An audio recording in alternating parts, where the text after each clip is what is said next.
Yes, yes, yes. Thank you, love.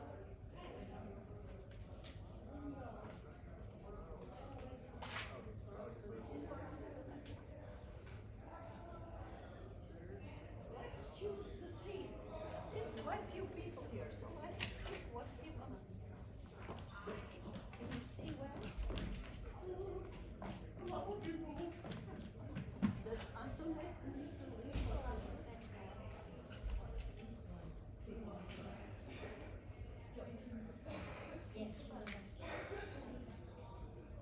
Well, that's what I mean, then she can sit on and get up when she wants to.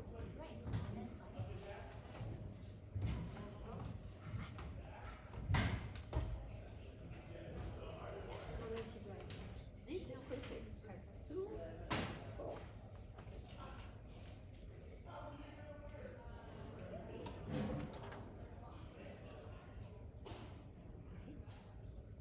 Okay, sweetie, you go get her. Because I signed us in already and got our name tags. And if you guys want some glitz glitz, they have nice display tags. Okay.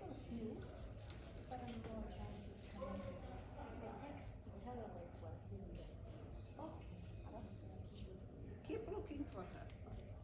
Okay.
So this is where we told you to sit at the end. So if you need to leave, you do. Okay. Meanwhile, I'm gonna go check. You go check some out snacks. the I'm gonna get glitz some glitz snacks. if we want some. Yeah, I thought that. Do I need the paperwork though? Am I supposed to get paperwork? Uh, That's for you. that's underneath there, there's a paperwork. Ah. Yes, yes, yes.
nosy.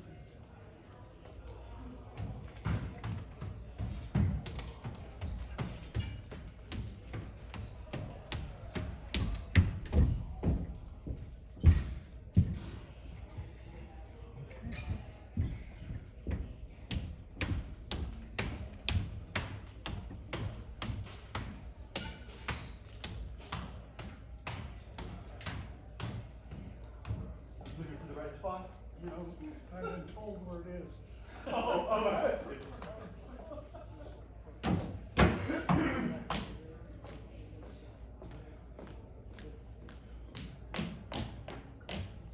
Sound check.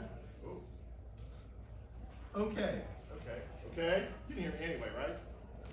Well, I can too, but not sure about those behind us. Well, they'll play around with it when they come around. Wonderful.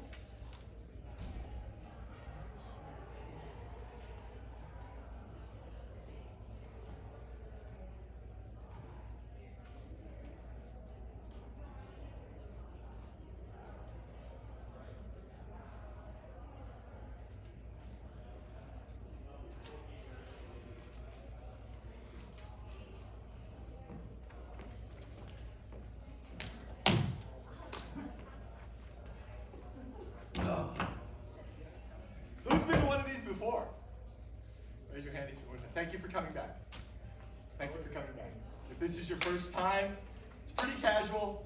You go up, talk about whatever's interesting to me. If you have any questions or anything like that, raise your hand. Feel free to interrupt and stop us. Odds are if you've got a question, somebody else in the room has a similar question. So it's helpful. It's interactive. We talk about whatever. So just because I've picked this particular topic doesn't mean that the conversation has to be stuck on that. The primary topic this year is a grim one, but I had a couple of different people that went through it. So I thought it was going to be important to talk to everybody and give you an idea of what happens when a taxpayer in a married couple passes away and the tax impact that it has on the person that's left behind. Because it can be a little shocking. Going from married to single can be a little shocking, and if you're not ready for it, it can be a punch in the gut. Now, I can't stop the punch, but maybe I can make it so you can clinch up. Hey, Josh, good to see you.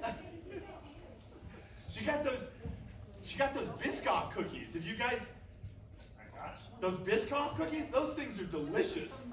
They're crazy. They're like crumbs and butter all put together or something. Where were those when I was a kid? Were they? They were in Europe. So anyway, that's. I can. You want me to do some stuff? All right.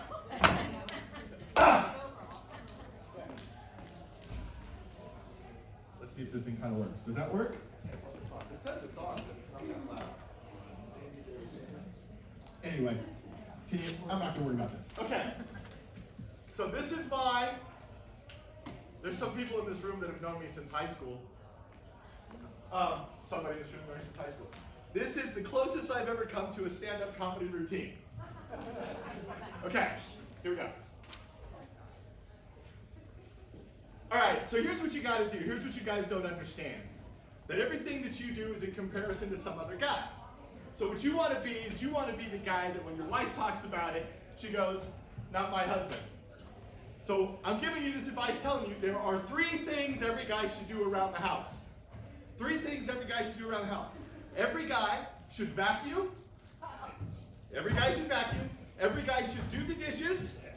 And every guy should do the laundry. Now when I see the laundry, a bunch of women go, no, no, no, no, no, no, no. Allow me to elaborate. Number 1, vacuum. Vacuum is cleaning with a tool. It's a machine that makes noise like NASCAR. And it makes these cool little lines. So guys, we get to play the game. It's just like that little pop toy we had when we were kids. And you walk it around like that, so you're vacuuming. You got your machine on. You want a bigger vacuum that has more horsepower. So you vacuum, and vacuum's easy. The machine does the work. You just kind of walk around. You can vacuum with the game on. Walk around. Every guy should vacuum. Number 2, do the dishes. Now, most of us have a dishwasher, so that makes it easy. And guys like spatial puzzles. So loading the dishwasher is, I can fit this cup in there. Then they're gonna move it around, and it's like, okay, that's as full as it can be. And she's gonna come up and go, one more cup, and he's gonna go, I can fit this cup in there. And you're gonna move it all around, and you're gonna fit that cup in, and that's your thing. Now, this is not the important part. The important part is when you're done, you're gonna open up the dishwasher, and you're gonna pull out the red salad bowl. You need to know where the red salad bowl goes.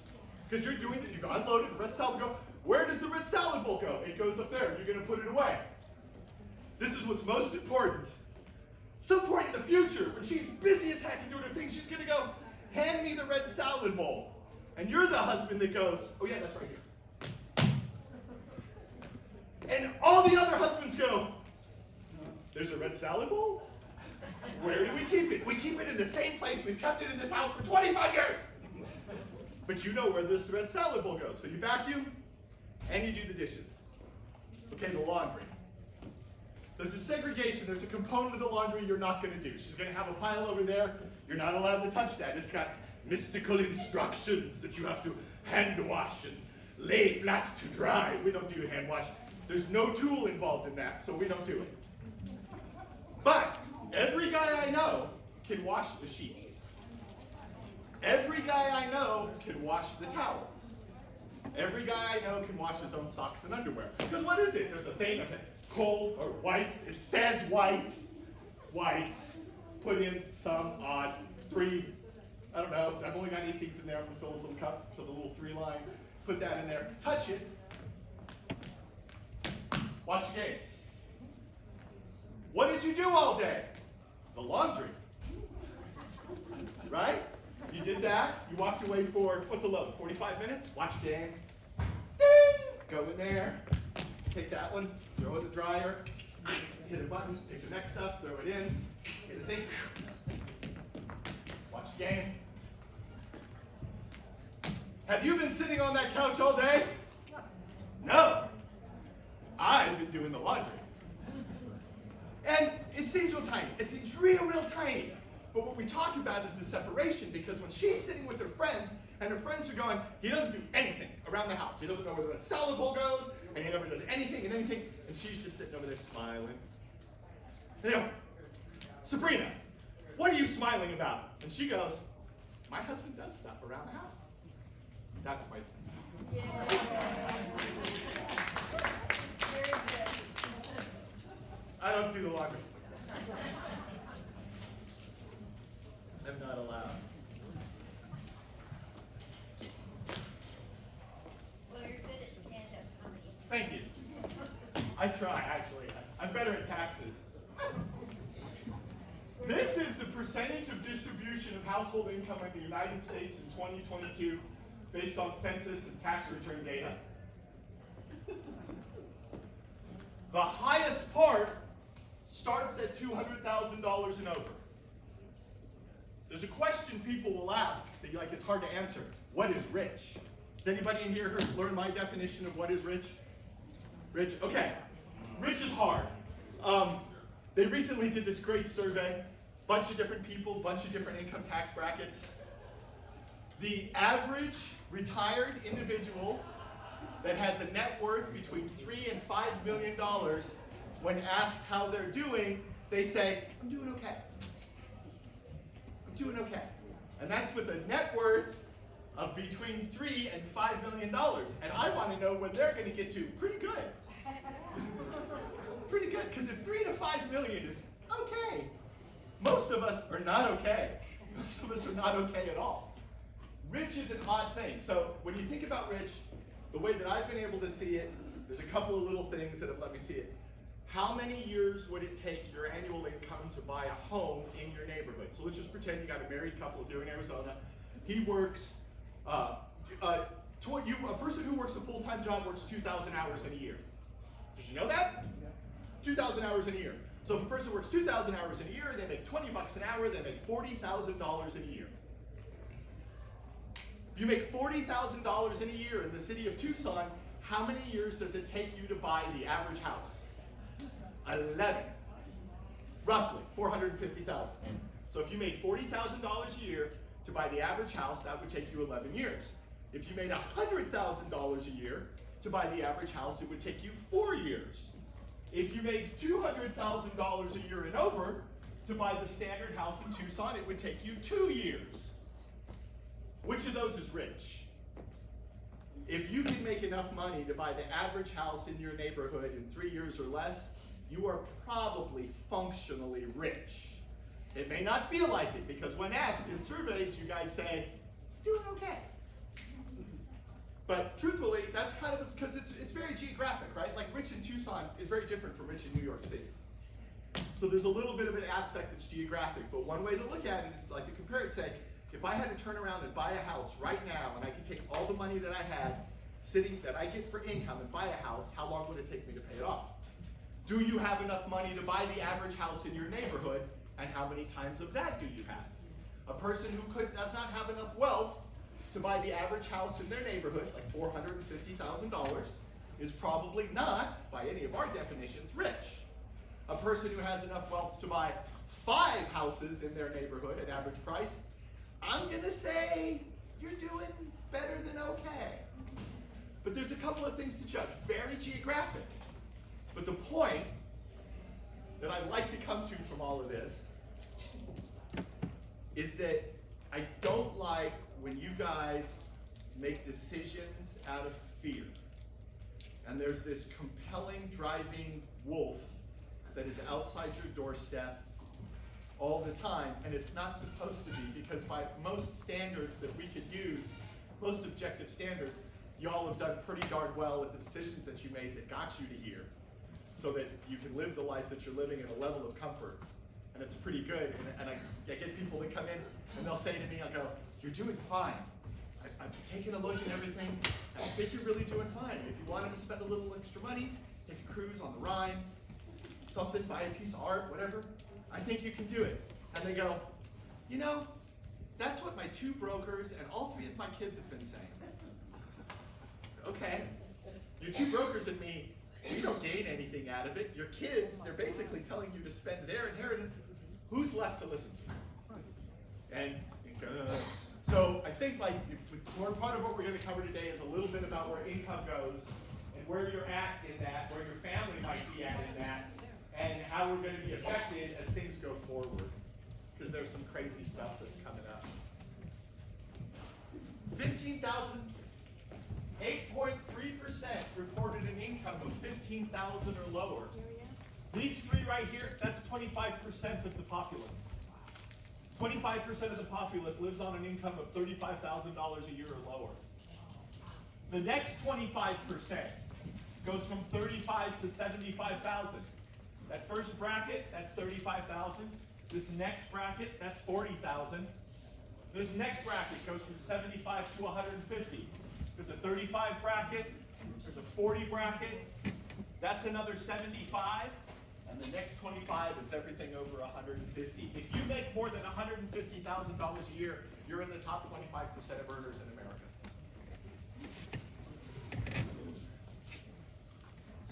If you ask most people that make $200,000 a year if they're rich, what'll they say? We do okay. Yes, we do okay.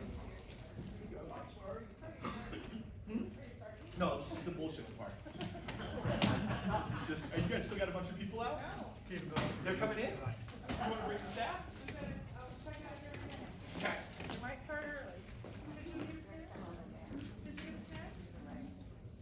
Didn't you get snacks? No. Did you want snacks? Oh, you heard her talking, so you didn't.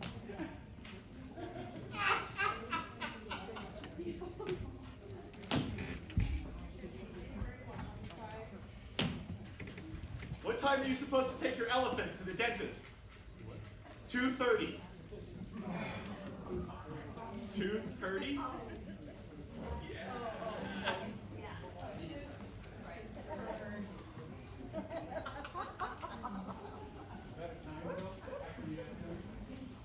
You know, CPAs don't come there. I think it could be right here, darling. No problem at all. Thank you very much for attending.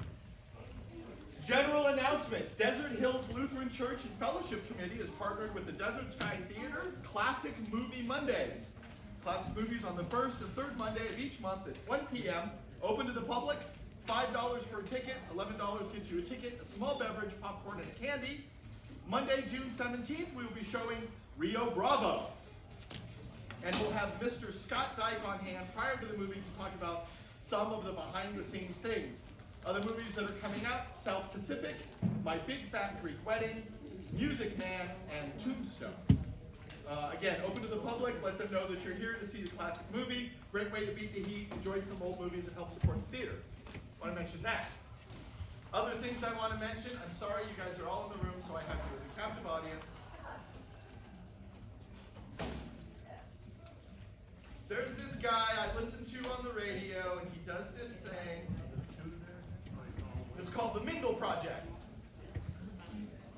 And basically the concept behind the basic concept behind the Mingle Project is we are better off if we see more people. We are better off if we talk to more people and experience other people. So I listened to that, and then I read this other thing that said the most important factor in living a long life is that you have joy, and the #1 driver for joy is the number of social connections you have. So I am asking all of you, one time a month, when you would normally be home, go out and see other people. Green Valley they have clubs? Oh, yeah. Their clubs, there's at this place. CPAC does all this great stuff. They have the guide is out there, Chris, who helps me and gets all this thing going. Chris Ashcroft is a great guy. He's a member of my Rotary. They do these really great programs. The programs are fun. You can come and see stuff. But I want all of you, if it was up to me, all my clients would know each other. And they would all be friends. And they would all throw wonderful barbecues. And I would be invited.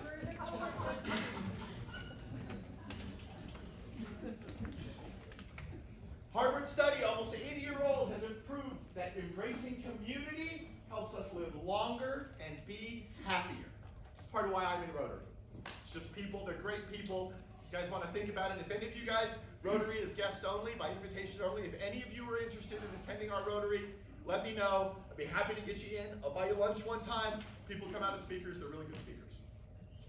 But it goes back to this thing, Mingle Project, talk to people. If you're interested, take a look, read some of their stuff. It's really great. Okay. Thank you all for attending today. One of the things that's coming up, it's a really big deal, the current tax code, TCJA. The TCJA expires on December 31st of 2025. It is the current tax code. It was first adopted in 2018, and it's got some pretty significant changes. You're going to be hearing a lot about it. You're going to be hearing a lot. Half of what you hear is going to be fire and brimstone. They're going to change it. It's going to be awful. And it's not. It's not. I mean, I'm not saying that there aren't going to be people who pay a little more in taxes or something else like that. But the starting point in all tax legislation, when they change it and they go looking at what they're going to do, the starting point is this concept that they call revenue neutral. So right now, there's a bunch of really, really, really smart people that have a lot of information and more computing power than they've ever had. And they're playing with scenarios. They're saying, okay, if the standard deduction right now for a married couple is $30,000, going to be $32,000, single person about $16,000. What if we took that down to $28,000? What if we eliminated itemized deductions altogether? And they're looking at all these different combinations. But whatever they present to Congress is going to have to be revenue neutral, or if you're a person who thinks the country has a debt issue, then there's a reasonable chance that it will be revenue raising. What is the likelihood that it will be revenue reducing? So there's this thing coming. You're going to hear, oh my gosh, are you going to hear things on whatever you listen to, and it's going to be scary, and it's going to change everything. It's going to hurt some people, absolutely. But I think they're going to go for revenue neutral first, and then they're going to look at the ways they can make a little bit of money. Someone's going to bear the brunt of that. I think in most cases, it's not going to be you guys. Can we come in? What do you got for me? I didn't know you had the handouts out here. Oh, you want to start handing them out? Yeah. That's on me. That's on me. That's on me. She's the best. I don't know if you guys have met Dion. Dion is awesome. Who's here had Dion do something for them that they're grateful for? Dion, Yeah, give her a hand. Dion's awesome. Dion is awesome. I got the best friend staff in town. Well, Mary Ann over at Jeff's office. She's pretty good too. Who's got Jeff LaFay for a broker? Jeff LaFay? Nobody? John Reinhardt? Okay, cool. You guys don't know Mary Ann. Your offices, they're not as good as mine. Okay, so they're going to change this thing at the end of 2025. One of the real big ones is going to be we're thinking that they're going to go after the lifetime estate exclusion. And what the lifetime estate exclusion is, it's how they calculate how much money you can give to your kids tax-free, basically. So it used to be $5 million. That when you died, if you gave your kids $5 million or less, they got it tax-free. Howdy. Welcome, welcome. Thank you for showing up. So it used to be if you died, you give your kids up to $5 million tax-free. After that, they start looking at taxing it. And then when they changed the tax code, they pretty much doubled it. And right now it's $13,160,000 per. So if you're a married couple and your net worth is under $25 million, your kids will receive it tax-free. Anybody have a problem? And I had a lady that goes, well, I hope that doesn't happen. I was like, well, your kids hope it does. They would have no problem with you having a taxable estate. So there's a lot of scare about it, especially for people that are up in that kind of bracket. But one of the things that they've written into the provisions is they say, if you take advantage of the current rules to transfer wealth, like let's say that you were at the 7 million mark, and you're going, they're going to change it, they're going to take some of this away, so I'm going to give my kids a bunch of money right now. And then when they change the law, they drop it to a lower number. Legislature have said, whatever rules apply when you gifted the kids, that applies no matter what we change in the future. So over the next 2 years, there's going to be a bunch of really rich people transferring a lot of wealth down to their next generation. If that is something that you have questions about and you'd like to discuss, I can help you with that. What do we think? Do we have most everybody? I'm going to look out there and see if Dion's doing okay.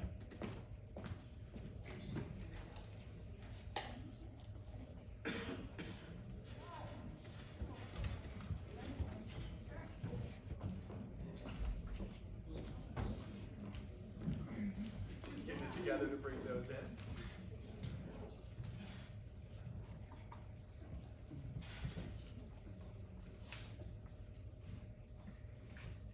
While she's doing that, does anybody have a question or any tax things that came up over the year that they'd like to talk about?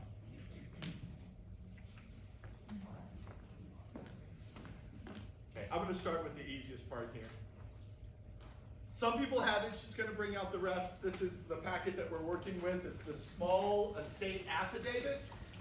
The small estate affidavit is the packet that we're working with first.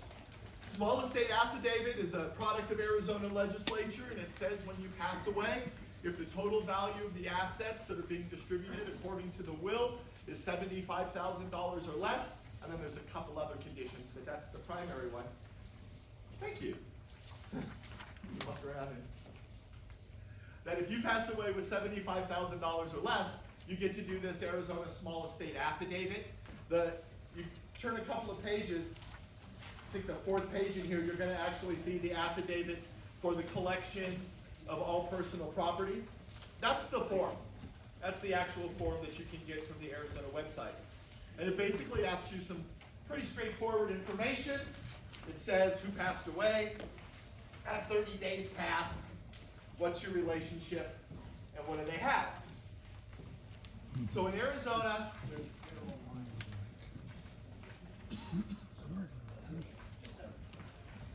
Arizona, or what we're looking for the simplest transfer of wealth upon your passing, is for your assets to be distributed according to the will to be $75,000 or less.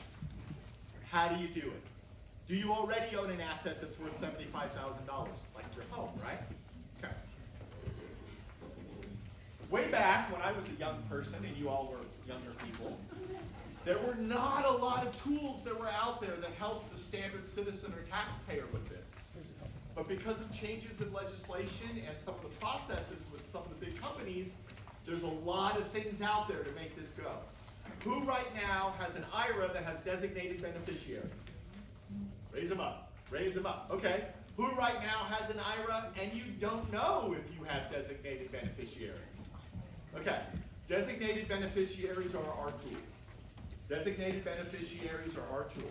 So you're gonna, when you leave here, if you're thinking about this kind of thing, you're going, I'm gonna go talk to people about designated beneficiaries. Designated beneficiary is like a transfer on death or a payable on death that you used to have on your bank account. So everybody got one of those? You know what I'm talking about? Okay.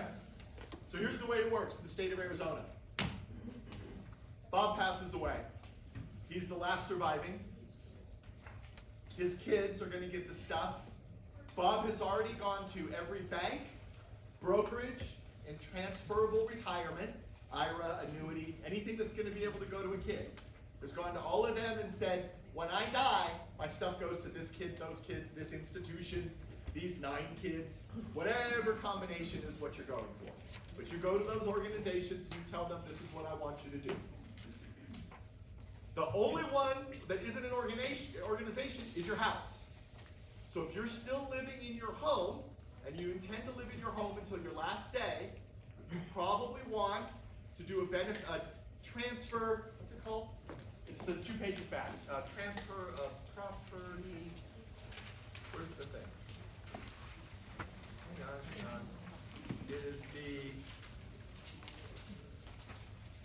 beneficiary deed.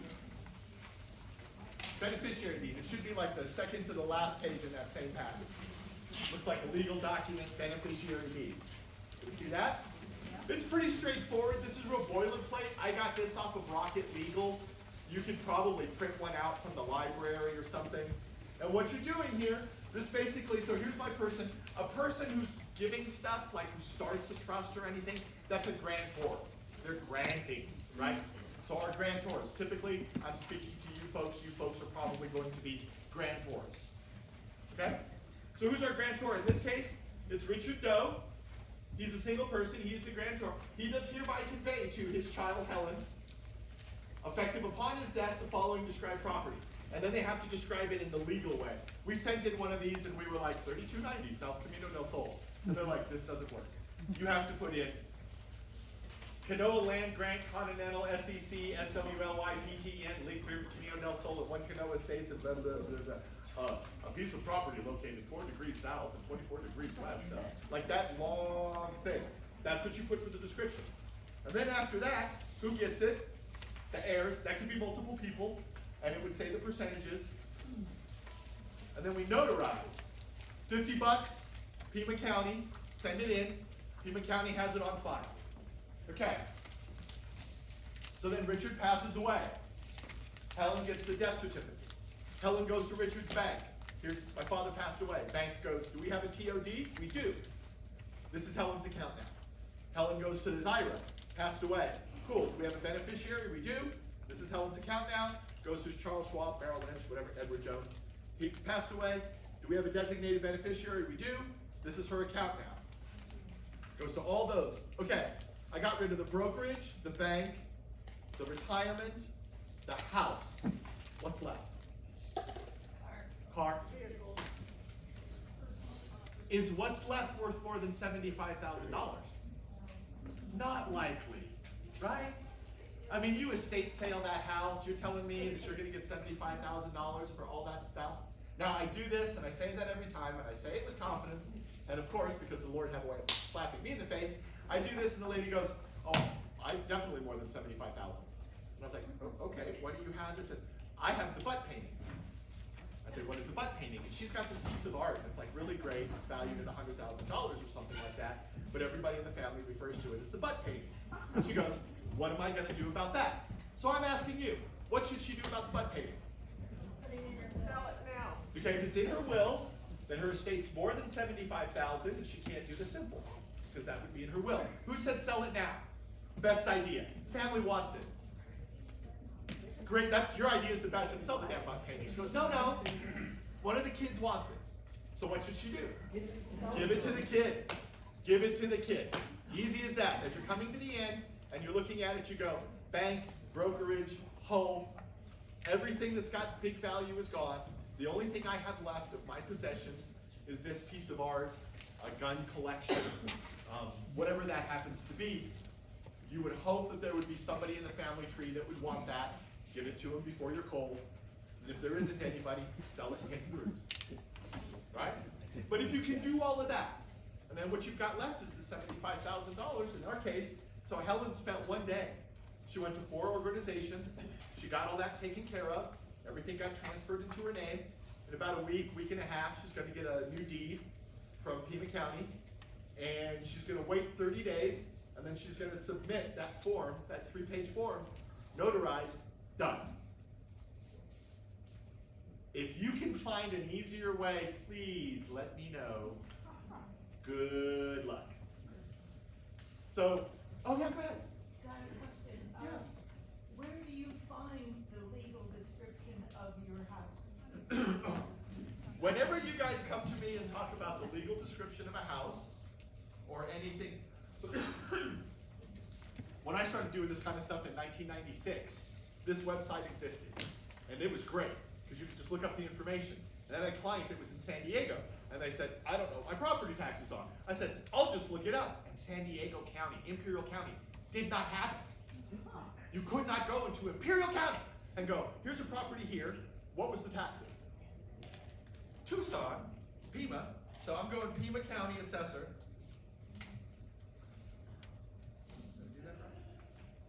And then there's all this, there's like parcel search. This is gonna get creepy. So, here's my parcel search. I can search by any of these different things. So in this case, I use my office for this address. So if you guys come in and you say, okay, I'll just hit this. So I can go find my property, and I'm just gonna go find this one. Here's 1508 West Bathurst Road. Bathurst Road is owned by Neola Dominici. Find the names, it's a little creepy. But it also tells you all about this property, and the legal description is here, is Gates at Midvale Park amended lot 52. Like that's the actual legal description. So when Pima County goes to tie out that form to the property, that's what they're gonna look for. They're not gonna look for 1508 West Bathurst Road. So Pima County website. Do you know what else you can find on the Pima County website? You can find your property taxes that you paid last year and when you paid them. So this one, okay, so like here's your history on this property, 2022, made a payment in 22, made a payment in 23 altogether, this is what they paid. So sometimes if we have a question, like you give me something and I know you paid property taxes, but you don't give me the information, we just go here and look it up. But that's where you can look it up also if you have any questions. There's also, do you guys know about that thing where a senior can apply to get their property tax valuation capped? Pima County gives you 2 options, I think. The easy one is the valuation cap, that if you apply and your property has an assessed value that's low enough and your total income is low enough, they will not raise your property taxes for 3 years. And then they kind of do it again and do it again. So there's a way you can get it capped. So one of the questions of it is, what's the valuation of my property? And at the website, the real estate, Pima County Treasurer's website, you can find out what your property was valued at. It's not the fair market value, right? Your valuation is a different thing that property tax people assess in weird ways. That was a good question. That's your legal description right there. If you don't know, and this answer applies to a whole lot of things. Yes, more folks. Okay. When in doubt, call the up. Real easy, real easy. And most of your phones, right now, if you walk out of here, you're walking to your car, and you pick up your phone and you go, hey, Google, Siri, whatever. Hey Siri, call Joseph Lessard, CPA at Green Valley. It will. Because I'm in Google and all that. So you don't have to, what's his number? If you need to get to my office, hey Google, how do I get to Joseph Lessard, CPA at Green Valley? And it's going to give you directions. So make it easy. Yes? Well, this is my question that I've been trying to get to you for anyhow. Husband died a little over a year ago. Everything was in both names or TOD, I mean, it's all of that. Except the brokerage, which had the IRA,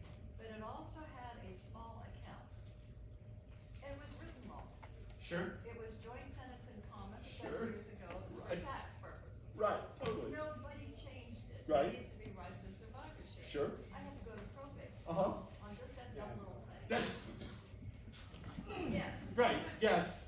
Just, can you, and line all the ducks up, ready to go, and then something comes along, knocks that thing around. Yeah. Right, it's these little things. And I think it's one of the things, I said, man, this is gonna be the grimmest one we've ever done. You can put it off. Thank you. But every put off has a story. I wish we'd fixed it earlier. I wish we'd fixed it earlier. There's it like, so my call to you this year is that this is the year we get all that kind of stuff squared up, that we talk to those other people and we tell them, hey, I think this is where it's going. I've taken care of this. I put designated beneficiaries on that. Make sure it's done right. Make sure it's done right. I get you afterwards.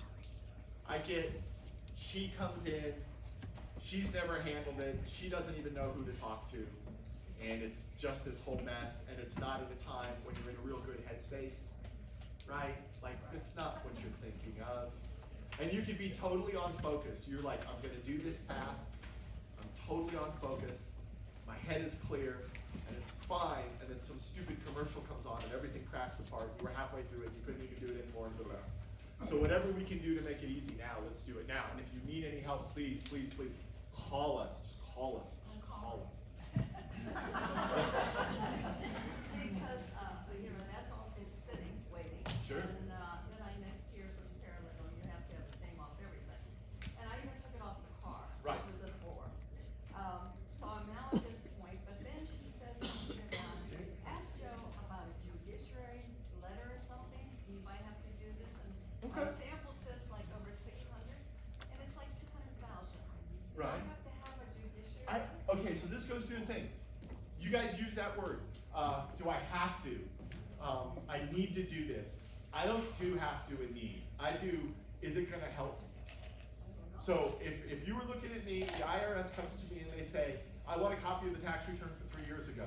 I print it in 3 minutes, we sign it, and it's done. Yeah, I don't ask why, or I go, okay, this is gonna move it along. If someone has suggested to you that you could do that, and you didn't know quite, call my office, hopefully, right? Schedule 15 or half an hour. We sit and talk about it and see what we can do. There's a reasonable chance I've got something like it in my legal document software. And if not, Kim DeMarco. Do you guys know who Kim DeMarco is? Yeah. Certified legal document preparer. I went and saw a lawyer, $2,000. I went and saw Kim, $300. So then we go to Kim DeMarco and say, is there any way that I can get this document from you? And there's a real good chance that what you're looking at is time and money. Yeah, it's gonna take us a couple days, and it's gonna cost you $150. And then you're gonna send it in, and then you're gonna need it? Probably not. No. But, I'm just trying to cover my. yeah, that's exactly it. We do the steps, and people will look at me, I have 4 dogs right now, typically 2 dogs. People will come to me and go, why did the IRS do this? And I go, I try to figure out what the IRS does, like I try to figure out what my dog does. No idea. No idea. Just try to make it work, you know? So I would say if someone suggests a path like that, I go out and look and go, how hard is it to get? How much is it gonna cost me? And if someone goes, yeah, 30-minute interview at $100, I just do it. I just get it done, because then I'm compliant and I'm trying to keep the system going. I will call the IRS and I will get Agent A and Agent B. And Agent A. Hi, my name is Joseph Lassard. I'm a CPA. I'm working with this taxpayer. I've been working with them for over 10 years. They're a married couple. They've got a combined income of this and this. It's from these 5 sources and this other thing. They have this particular issue because they made this estimated tax payment. She put her social security number on it. You guys didn't credit it right. You should have credited it to the guy. Is there any way we can track this down? Okay, so you say you've got a tax oh God. Oh, wait a minute, man, I got a meeting. Hang on, I'll call you right back. Half an hour later, Agent B. Agent B, tell him the whole thing. Oh yeah, hang on. Yeah, sure. You gave me the names. Let me take a look. And half of what you're doing is dealing with the person. Are they a checklist person? Or are they a person who's seen this kind of thing before? And if they've got experience with it, when you walk up and you show them, they're like, yeah, let me help you out with that. If they don't, then they're sitting there in complete fear and they're just reading everything. It gets to be a little bit of that. And if I'm standing in front of a complete fear person, okay, you need to Well, I want to close it out. yeah, I think that's, it once steps and then you're done, right? Like hopefully that's gonna resolve. Good. Thank you. Good, no problem. So, going back to this thing with the estate and the affidavit, what we're really looking for there, now, most of you, like I said, this is the kind of thing where you say, this year I'm gonna do it. I'm gonna go out and I'm gonna get that one form, because that's the only form, that beneficiary deed is pretty much the only action step where you have to get something, fill it out, and mail it to somebody right now. All the designated beneficiary stuff, you should be able to do that with your brokers or your bank or something like that. Does that make sense to everybody? Yeah. If you've got a broker, I'm gonna pitch for my guys now. If you have more than, okay, how many do this? I got a client that just did a stock sale, really big, 7 figures. Didn't know it. Husband had bought this thing is shot up, really great, selling it, gonna pay huge taxes, gonna give a bunch of kids $250,000 each, 12 different kids, $250,000 each. All this happening, right? Making all this money move around. So she comes into my office, she's talking about it, and I say, who's your broker? And she says, I don't know. I was like, okay, I just right now you're sitting on a net worth of over $5 million and you don't know your broker's name. She said, no, I call and I get somebody and then I go to customer service. I said, okay, I got guys in town that are gonna call you. That are gonna be like, how are you doing? They're gonna send you Christmas cards. They're gonna care about you as an individual. And I think you deserve that level of service. If your broker is not someone that you can call and ask the questions that I want to know the answers to. How's your account doing? What was your capital gains this year? How much did you get in dividends? If you don't have a name, I got guys in town that'll take care of it. I don't get a dime from any of them, but I can tell you, like I said, who's got John Reinhardt? Did anybody raise a hand? How's John? It's a good guy. John's a good guy. Jeff LaFave, good guy. Bill Stevens over at Generous, great guy.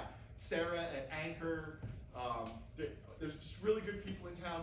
If you don't have a person you can call and they will answer your questions, my strong advice to you is you deserve one. Get it. You don't have to, I just got a guy. Have a guy that when you call, they call you back. That kind of thing. Okay. Any questions about that small estate, finishing up with 75,000 or less, designated beneficiaries? Any questions about that? Yeah? What if you have a trust? Okay, messes the whole thing up.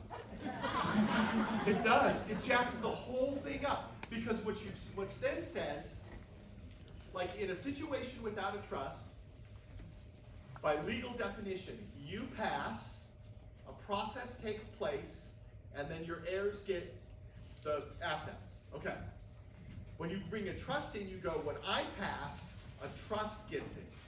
And the trust acts as this temporary intermediary. And up until 1979, maybe even 80, 85, trusts made some sense. Trust made some sense. If you passed away with a net worth of $30,000 in 1979, your estate was taxable. What, did you hear the number I said now? What's the number now? 13 million. In 1980, it was 30,000. So in 1980, people were like, oh my gosh, 1980, we didn't have IRAs. We didn't have designated beneficiaries like we do now. So back then, a trust made a lot of sense, and a lot of people set up revocable trusts.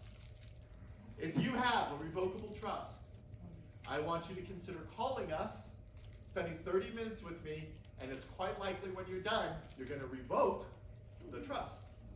And you're going to take everything that's in the trust and say, just put it in my name, and then I'm going to designate beneficiaries, and when I die, they get my stuff. When you die, what's the tax on the stuff that you give them or that you get? Has anybody in here inherited money within the last 10 years? What was the tax on the money you inherited? Nothing. Nothing. So, guy walked in, married couple. They come in yesterday, been living on Social Security, didn't know.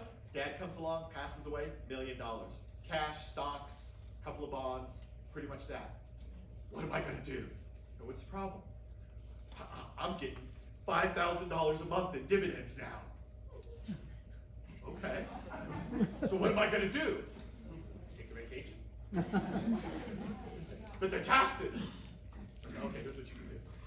You can take everything that you've got, all of it, sell it, sell every piece of stock, sell everything, turn it all into $1 million of cash, and put it in a bank account that pays no interest, and you're never gonna pay taxes again. Well, don't have to pay taxes. No, you don't pay any taxes on the money that you got. You're just gonna pay taxes on the income. And the guy starts to think about it after a while. By the time he left, he's like, no, I guess this is a good thing for me. Really good thing. Look at where you're at. You can now deal with things in life. So that transfer of wealth on passing is rarely taxed if it doesn't get over the 13 million. There's a provision now, if you thought you were going to be close, there's a thing called portability. So for my married couples, I want you to just think just a little bit about this word, portability. And what it is that when one of a married couple dies, they get to say, my chunk of the exclusion, the 13 million that I get to die with, I give that to my spouse. And then she has both. And so she can give away 26 million tax-free. So the married couple big amount doesn't go away when the first one dies. We tend to transfer it over to the remaining spouse, and then they've got the big portability. I've only had to do this like 3 times. Like, because they had more than 10 million. You're like, ooh. But it doesn't happen a lot. But if you had that issue, if you were looking at it, it's the kind of thing that you might want to talk. You talk to the family, talk to your broker, and say, are we going to do something because of the portability option? And I hope you reach the point where your wealth is high enough that you have that concern. It's a good concern to have. What am I going to do with all this? What else was going on in that? I wanted to, because if I think in here we've got my, oh yeah. So look at how it went. So when they changed the code in 18, they doubled it pretty much, right? So before, if you died as a single person with 5.5 million or less, no tax, and then they doubled it to 11. Now it's up to 13. 25, it'll go up to 14 something, and then 26. Do you think the legislature is going to be able to attack that? Are they going to be able? If I tell you that this tax only hits people, single people with a net worth of over 13 million, would you agree with me that it only hits the rich? Maybe the okay? So they're going to hit that thing, right? They're going to chop that up. I imagine that they're going to bring that back down to maybe 8 to 10 million per person. Still have the portability, so a married couple is going to be married couple that passes away with an estate under 15. It's really unlikely that it's going to fall into a realm of taxability. You're gonna, like I said, you're going to hear horror stories. They're going to change the death tax. It's on 13 million. Not a lot of people qualify. The ones that do, afford it. I think. That's me. That's a little politics. I'm sorry. This is the annual gift exclusion. So, in the beginning, the government came along and said, if you die with too much money, we're going to take some. So people said, well, I know how to not die with too much money. I just give it away. So there you are on your deathbed. You say, John, you get all this. Kid Caddy, you get all this. Everybody gets all this, and you die with nothing. And the government said, crap, we're missing out. What are we going to do? So they said, all right, we're going to call that a gift, and we're going to start taxing it. So the government says, we're taxing gifts. And then people go, all right, cool. I gave my kids $50 for Christmas. Here's a tax form. And the government, wait a minute. Too many forms. So they try to kind of come up with a number. And they go, if you give away this or less, we don't even want to know about it. If you give away this or more, we want to know about it. And then when you die, we're going to stack up all those gift tax returns. And if those gift tax returns exceed $13.610 million, we're going to start taxing them. Raise your hands, all my clients that are going to give away more than $10 million. So that when people say, oh, what do I do? And I gift, you can pretty freely give away as much as you feel you can comfortably give away without there being a tax effect. If it's more than the 18, and I get really creative on this 18. If it's more than the 18, the government expects you to file a form. It's like 3 pages. On this day, I gave this person this much money. And it never matters, because you're not going to die with an estate that's big enough. 18 per person. My wife and I, 2 people, could give my son and his daughter, so I give 18, and then his wife, I give 18 to my son, I give 18 to his wife, my wife gives 18 to his son, to my son, 18 to his wife. None of those are reportable, and those 2 people just got $70,000. Pay off a chunk of the mortgage, right? And no paperwork, because it was under the 18. Does that make sense? So if there's some wealth transfer stuff that you're thinking about, I want to raise your hands if you love debt.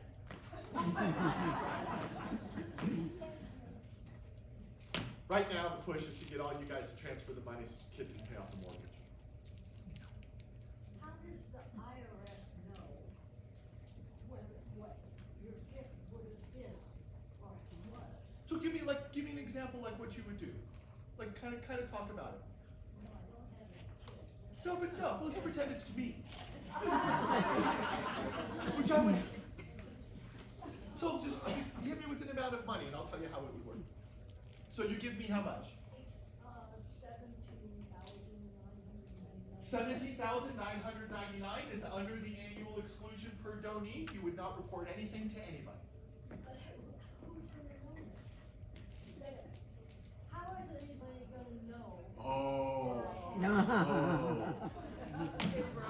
I mean, the The IRS. system, the whole system, operates on the honesty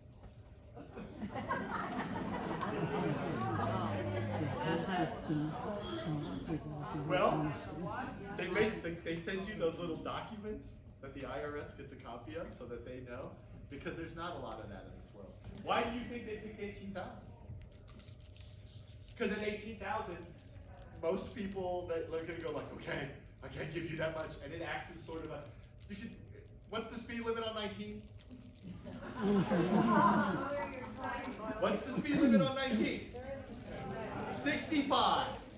Right out there. How fast does everybody drive? 80. Why don't they drive 90?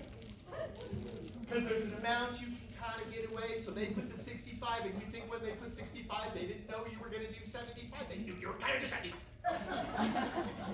So they put 18, and they go, look, most of these are going to be under that. I got some people, there's going to be some people that are going to go over the 18. They're going to give the kid $25,000 to buy a car. They're not going to report it anywhere, and it's going to get away with it. But I am obliged to tell you that if you go 18 or over, you're supposed to buy it. Years ago, I kind of remember it was much lower. Yes, And 7. then we had to report it. I had to. Had, need, must. Okay. The law said that you were required to. Yes, indeed. The law says you do not drive over 65 miles an hour on that road. Pigs get fat, hogs get slaughtered. Pigs get fat, hogs get slaughtered. If you were a person that was shoplifting, stores, you eat a grape. Go to the store, try the grapes, pop one grape, walk away, nothing happens. Grab a handful of grapes, something happens. There's a little thing there, we're like, pigs get fat, hogs get slaughtered. Don't be a hog. Be a pig. This kind of thing though, like we go back to it. When it really comes down to actuality, let's pretend. So you're a taxpayer, you did a thing, you went down to the Indian Education Support Institution, put $1 in the Indian Education Support machine, punched that thing down, and you got $20,000 that would have gone to Indian education, but instead it's in your pocket. And you give the $20,000 to a kid. Who's ever gonna know? Probably nobody. In the end, if you die with an estate that's big like that, does the IRS have an active interest in going back and taking a look at that kind of thing? They do. Are you gonna? I hope so. But you're probably not. That's another one. Years ago, I'm getting older. Aren't we all? Thank God. Thank God. What's the other? He won a gambling. Sure. Yeah, and they gave him Uh-huh. gambling, to file with income tax. WTG. Yeah. Yeah. Good. I am going to slightly opine on gambling. Here's how the Here's how the gambling thing tends to go. What's the amount of money you have to win before they give you the little piece of paper? 1,500. I think $1,200. One pull, boom, $1,200. They're gonna give you a little piece of paper. Okay. So my client comes in, they hand me their little pieces of paper. They give me 20 of them. Here's where I won, here's where I won, here's where I won, here's where I won, here's where I won, here's where I won, here's where I won, here's where I won, here's where I won, here's where I won, here's where I won. And I look and go, all right, the way the rules go is you're allowed to take losses up to the amount of the winnings. Did you lose more than you won? And they tend to go, and so, okay, go give me that report. And they give me the report. When you look at the report, in the end, in my career, I've had 3 where the number was higher, and that's because they hit like one stupid jackpot, right? Like they went in, bang, $50,000, and it skews all the time. But otherwise, so we look at it and go, okay, I'm looking at the report here. It says basically, it looks like you win it and you lose it. Like you go in there, and if you won that 1,500, they gave you that paper, you put that money back in, max bet, walked into the building with $100, walked out of the building with $100. Over the course of the day, you won 10,000 and lost 10,000, walked in with 100, left with 100. But because you play dollar slots, when you win, you get one of those pieces of paper for 1,500 bucks. You walked in with 100, left with 100. You play dollar slots, you win, you get reportable income. If you play dime machines and you win just as much, so we got that thing and we said, oh, you hit this one pull, 1,200 bucks. That's on a dollar machine. If that was on a dime machine, what would the win be? $120, right? Just say it's 110. Are you reporting $120? No, right? So you go in, you put your $100, you spend all day on a dime machine. You hit a big one, $900, no paper. You hit another big one, $1,100, no paper. Another big one, $800, no paper. And then you make all that money go away, and you walk out with $100 and nothing was reportable. Or you go over to the dollar machine and you do the same thing and you hit big, 5,000 a piece of paper, 4,000 a piece of paper, 1,200 a piece of paper, 6,000 a piece of paper. You walked in with 100, you walked out with 100, and you walked out with $11,000 of taxable income on pieces of paper. Did you walk out with 11? No, you did not walk out with $11,000. But that's on the piece of paper. Why? Because you play dollar machines. And that's the only reason. Because if you're walking in and walking out with the same amount of money, then that dollar machine is what's causing you to come to me and go, what are we going to do? And I got this stack. And they say, there's no way my income was 1.35 million. I got this little paper that says that's what your winnings were. I had a Maverick like this. You have a what? I had a Maverick. Oh yeah. So we did win, it wasn't that much. I Sure, think. yeah. And it was in Louisiana. Uh-huh. And so we came to Texas and we played the lottery, and so for income tax, we had all these losses. That's what, yeah, and then you try, you guys, and we're trying to match it all up and all that. If you're going to the gambling place for entertainment, to the Indian Education Support Facility for entertainment, please, play the cheat machines. Play the cheat machines. The big ones make reportable transactions. Does this make sense? If you're gonna walk out the same place, if you're doing it to win money, you play dollars. Dollars pay off better. But if you're not doing it to win money, no, I just go play around. Okay. Okay. All right, any questions on that? Okay, let's get to the ugly part. We're gonna do the ugly part now. Let's see here.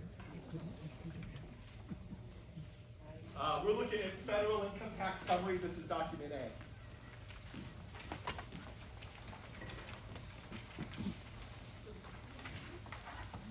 And we're going to talk about a couple of different things.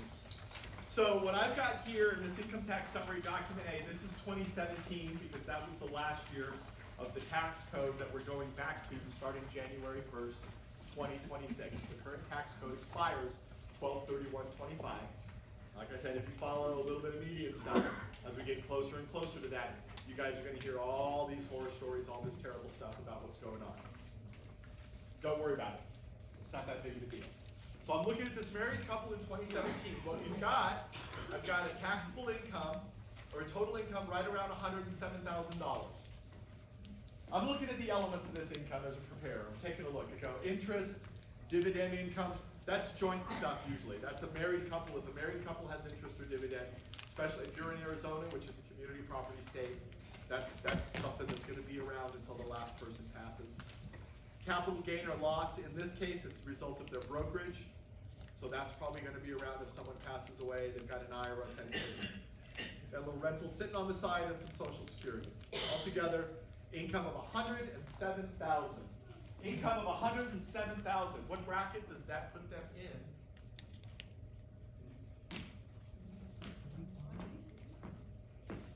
Way over here past the middle. It's right there. That's what, 10, 20, 30, 40, 50, 60. 60% of taxpayers make less than this house. Tax on that, $5,243. 17, we still had itemized deductions, and in this case, or we had the lower standard deduction was a little under $14,000. This is a Green Valley couple that's got some medical in there, so they itemized. They also got the exemption deduction of $8,100, ending up with the tax before credits of $5,243. So this is just our baseline. We're going 2017 baseline. Okay? Let's turn over to page B.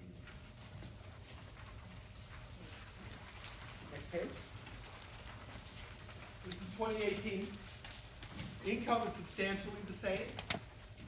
Most of the elements are about the same. We're at 107,000. They've changed the formula. If you go down to where it says tax computation and you see the difference between 18 and 17, the standard deduction was increased and the exemption deduction went away. In 2017, this married couple got an exemption deduction of $8,000. In 2018, it went away. They sort of said, we're going to double the standard deduction and take away the exemption. And for most people, they shouldn't have a tax effect. And in most cases, like as a preparer, I have to say 95% of the tax returns I touched in 18, the taxpayers benefited from the new code. However, in our example, this taxpayer didn't, because before they had enough medical that it really helped them, and then when they doubled the standard deduction, the benefit they got from their medical outflows went away because they just kind of give you a thing. And they took away the exemption. So in 2018, Richard and Karen, on the same income, had a tax that was about $1,000 higher, only because of the change in the tax code. They didn't do anything different, but all of a sudden their tax was about $1,000 more. For most people, it went down about $500. You got into things, married couples with more than 2 kids, couples that had big itemized for medical, AMT people. So there was some little, like if you walked in and said, how's the tax code going to affect me? I could ask you 4 or 5 questions. Do you have any kids? How old are you? What do you put out for medical and stuff? And based on that basic idea, I could say, there's a good chance you're going to hurt. There's a good chance you're going to do okay, or you should break about even. So here's our example. We're taking a look because they're going to unwind 18 and turn it back to kind of like 17. We're going to go to page C now.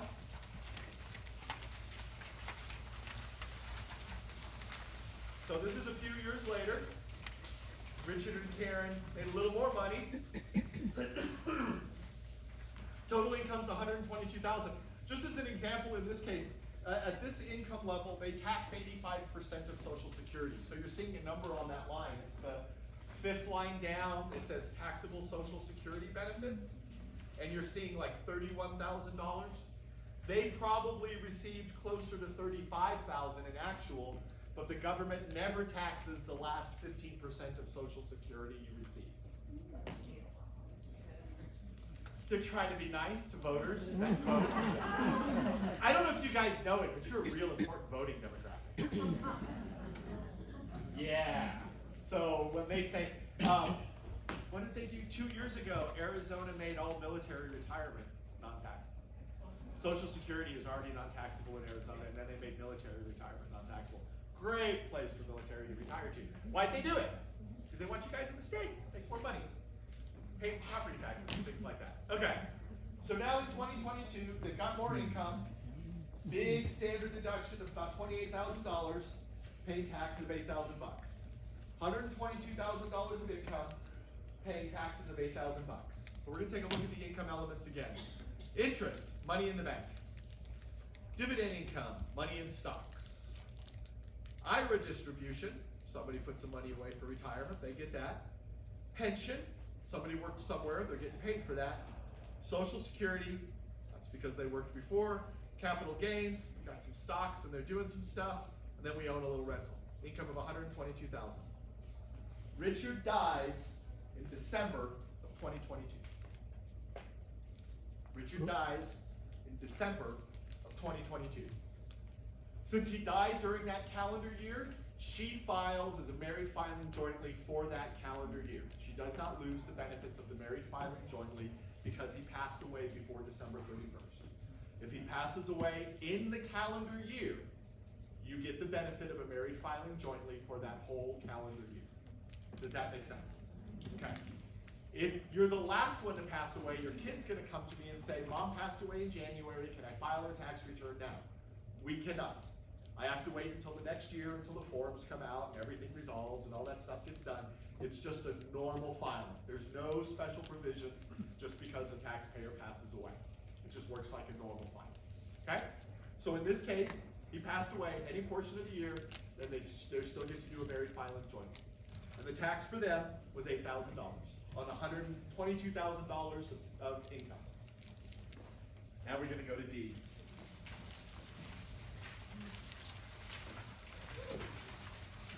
You go right down to the total tax part. Is that what everybody does? Right away, right? Karen's paid $9,400. Now I'm going to take a look at the income. I left the interest and the dividends in there. He passed away, they had money in a bank account, Charles Schwab, now she owns all of it. That's no different, right? If they had money in a checking account, they had it, now she has it, income is the same. Dividends are the same. It's her IRA, but it was his pension.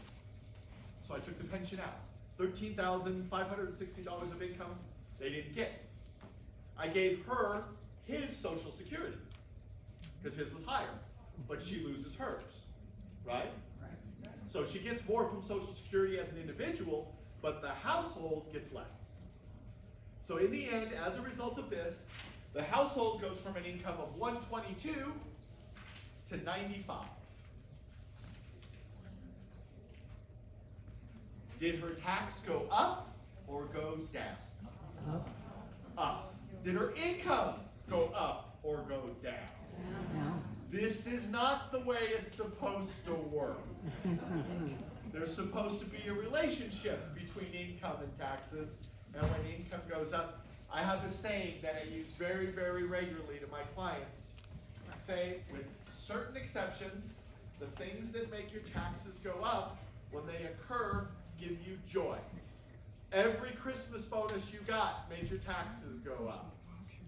Every promotion, every raise. When you look at your IRA and your IRA just shoots up and you're real happy, your taxes are going to go up. But typically the event that occurs, when it occurs, no one gets the Christmas bonus and goes, taxes. Right? You get the Christmas bonus and you're going, steaks or something. So what I had clients that came in, oh my gosh, what am I going to do? What's the problem? You know that little commercial property I have, $100,000? Yeah. This guy came to me and wants to buy it for $800,000. What am I going to do? I said, oh, I got you, man. I got this super easy thing now we can do. I can cut the taxes in half. Oh, great. What do I do? Sell it to him for $400,000 instead of the $80,000. You're going to save $60,000 in taxes. Why would I do that? Because you want to save on taxes. Sell it for as much as you can. And if I told him a tax number, if I told that guy a tax number, I say the hit on this sale is going to be $150,000. And then he went up to the guy and said, you're saying 800, I'll take 825. And the guy says, yeah, I'll pay you 825. Did his taxes go up? Yeah. Is he happy? There's this weird, but with every rule there are exceptions. Your taxes go up when the spouse passes away. It's almost inevitable. There's not a lot you can do about it. It's just the way that the code kind of breaks. So what you want to do then, I tell my clients that are in this situation, I say, as soon as you can give me a good monthly, come in with a bank statement that says, this is what I'm getting from Social Security, this is what I'm getting from this retirement, this is what I'm getting from this other one. I'm going to be able to go in and kind of anticipate what your income's going to be, right? I'm going to be able to look and say, you're still getting this pension, I still am. What about this one? No, that was his. I don't get any portion of that. He's got this annuity, I get half of it, okay. And then we figure out the numbers, and I'm going to come through and I'm going to go, Karen, I think your income at the end of the year is going to be about $95,000. I think the tax on that's going to be about $9,000. And then we're going to look at what she's having for withholding, or what she's paying for quarterlies, and we're going to try to get her so that she's hitting that number. It goes back to this theory, I can't stop the punch in the gut. I can just make it so you clinch, right? So if you see it coming, you can do something about it. And that's all I can do, is I can try to make it so that you see it coming. It's one less surprise, right? When you're in the middle of this turmoil and this crazy kind of thing that's going on. So as you're anticipating it or something comes up, I say, client, look, as soon as it happens, give me a call, come in, let me tell you what we can do to work all this out. with any luck, designated beneficiaries. I died, she got everything that just had my name on it. We had a trust, but we revoked it, so it all went real smooth now. And then we take care of everything like that. Typically, in your case, from what I've seen, most of the time, when the one passes away, the other person finds out that they're actually pretty well taken care of, that whoever was handling things handled them quite sufficiently. Far better than a lot of people that I've seen. Green Valley does a really good job of that. Next page is this thing, married filing jointly. Page E. Married filing jointly, I want to do this for two reasons. For one, you guys don't know how tax bracket works. In tax brackets, you're all like, am I in the 25 now? Okay, so what I want you to see on this married filing jointly, the first thing is if your taxable income is $23,200 or less, your tax is 10%. That's the 10% bracket, okay? That money never stops being 10%. So if you make $100,000, the first $23,200 will always be taxed at 10%. Going into a higher bracket doesn't change what happens in the lower brackets. Are you with me? Mm-hmm. So, when we get to, so if someone comes up to me and they go, what am I paying in taxes? I say, well, how much money do you make? And they go, oh, I make about $100,000. And I go, okay, you're a married couple, $100,000, so on $94,000, that's about $11,000, and then on the next $6,000, you're at 22%, about $12,000. So say you're about $23,000. Boom, right? Super easy. Because the chunks hold. So the 10% money up to $23,200 taxed at 10%. The next roughly $70,000 is taxed at 12%. Chunk taxed at 10, chunk taxed at 12. Then there's a 22% bracket. That chunk is taxed at 22. Each chunk is taxed at its percentage no matter what happens on top of it. So you don't fear. So if you go $1 into 25, how much is taxed at 25? $1. Right. So you get into this thing. Occasionally, is there anybody who's doing greater than RMD IRA withdrawals so they can convert these to Roth or put them in something out? And they've come to me and said, my guy says I can take more out of my IRA. How much should I take out and stay in this bracket? Is there anybody in the room who's doing that? Or who's done that? Okay, cool. I get this call 5 or 10 times a year. Person's got IRA, has RMD, doing fine with it, don't really need the money. They think they're going to live long enough that they want to take that money and possibly put it into a Roth, or they want to take the money, they want to give it to their kids. So they're saying, all right, right now, hypothetically, my person's in the 22% bracket. They come to me and they go, how much more could I take out of my IRA before I go into the next bracket? And I go look at their tax return and say, oh, at this percent, you can take out another $15,000. So by my person that's in the 22% bracket, they come to me and they say, how much can I take out, 22? I say, 22, you get another $15,000. And then I tell them, the next bracket's 24. It's only 2% higher. And your range in that bracket is another $150,000. So if you were willing to take the tax hit, if you were gonna pay it at 22 anyway, you can take it at 24 and take a lot more money out of that IRA and put it into a Roth or something else, like big chunks, $150,000. And if you do that, you change your future RMD calculation. I had one lady, she basically cleared her IRA in 6 years. She had I think it was almost $1 million IRA. And she just took as much, she said, I'm just gonna take these huge chunks. Because she didn't want the RMD calculation was she was gonna have to take $40,000 a year of income, roughly, for, pretty much until she passed away. She said, I can do all this, convert this to a Roth, pay all the tax hit up front, and then going forward, all of this money is just gonna be tax-free. But she got that little thing about a bracket.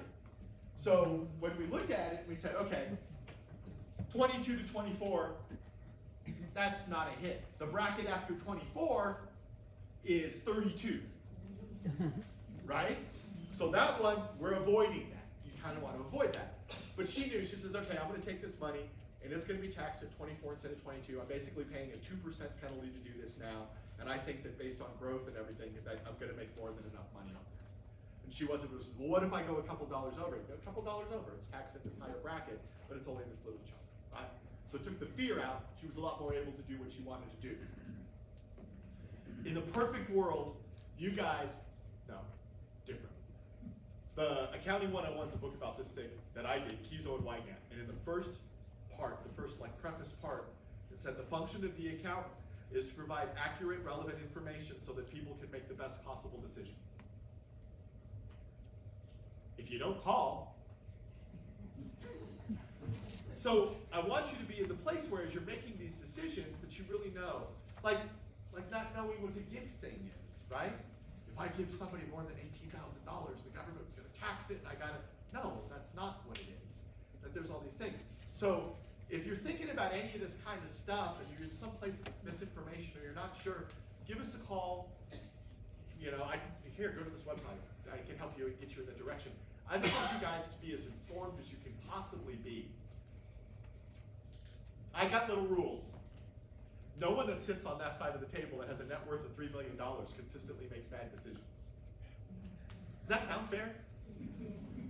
Right? Like, I'm not saying you've never made a bad decision. As a matter of fact, almost everybody has sat on that side of the table, made a horrible decision. All of you, I bet you right now, all of you made the same horrible decision. Raise your hand if you bought a Bitcoin. Nobody? Raise your hand if you bought a Bitcoin. I saw Bitcoin at $600 and didn't buy one. Do you know what they go for now? What? What do they go for now? 60,000. Oh. Did you buy a Bitcoin? You made a mistake. So what? So what? You consistently made a bunch of good decisions and they got you here. That's how it works. You guys, like if I look at all of you guys, you say, what did you do? Oh, we sacrificed and we saved and we didn't go out as much and we did all this and we got here. And we got, yeah, you're not an idiot. You consistently made good decisions. The worst decisions you made, you could probably look back on and be like, why did I buy that car? Or, you know, I should have bought Amazon. I should have bought Apple. I should have bought Bitcoin. I should have bought Nvidia. I should have bought it, should have bought it, should have bought it, should have bought it, should have bought it. Yeah, that's all it is. So you can't really do that. But you probably consistently made pretty good decisions. Good decisions are based on values. We have these values. We avoid risk. We hate debt. We're careful about what we do. We don't shoot for the moon. We kind of keep it in a certain little pocket. If you're going to keep doing that, you're not going to make any mistakes.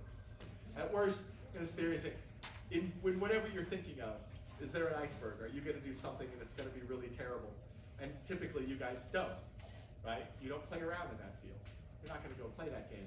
So at worst, you're going to be looking back on it 10 years and go, shit, I should have sold that sooner. Like that, like, right? Like not like, oh, I lost millions. You got the guy who walked in, and a bunch of you have heard this story, but I love it. Guys just did knots. Hey, what's your problem? He goes, okay, I got $250,000 in this CD, and it's paying 4.5%. But if I take it out right now, I got to pay a $1,000 early withdrawal penalty. Down the street, I can take this and I can get 6%, and I'm not sure how to handle it. And I said, so your problem starts off with, I have $250,000.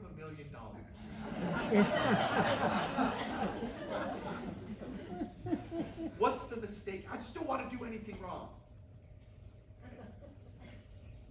You're getting okay. And there's a level at which you just kind of want to go, don't stress it, right? Like you're gonna, at worst, your bad decisions are, crud, I could have done better than that, you know? But it's not like, oh no, I'm gonna be destined. Okay, so, sorry, okay. So we did the married and I showed you how it works in the brackets, right? So this married couple at $100,000, their tax is $12,106. Okay? Then we turn the page and we see how the single brackets work. Oh. And we see how the single brackets work. Now, I kind of want to, you can't really turn it because we stapled it, but one of the things that we look at, I'm going to kind of just show you up here. Okay, at the first couple levels, okay, 0 to 11.6, 0 to 23.2, twice. The married is twice the single. 23.2 to 94.3, no, 11.6 to 47.150, 23.2 to 94.3, double. Single, married, double. That goes a little ways. But then we get up to here. So at single, the beginning of the 24% bracket is 100,000. The beginning of the 24% bracket for married is 200,000. that doubles, it goes up to 191, that doubles to 383. The 24% bracket is the last bracket where the married is twice the single. After that, they kind of crack it and they start charging single more. And married doesn't quite get the same benefits either. So it gets a little goofy. Up till that $383,000, married is just twice single, pretty much. After that, the formula starts to get messed up.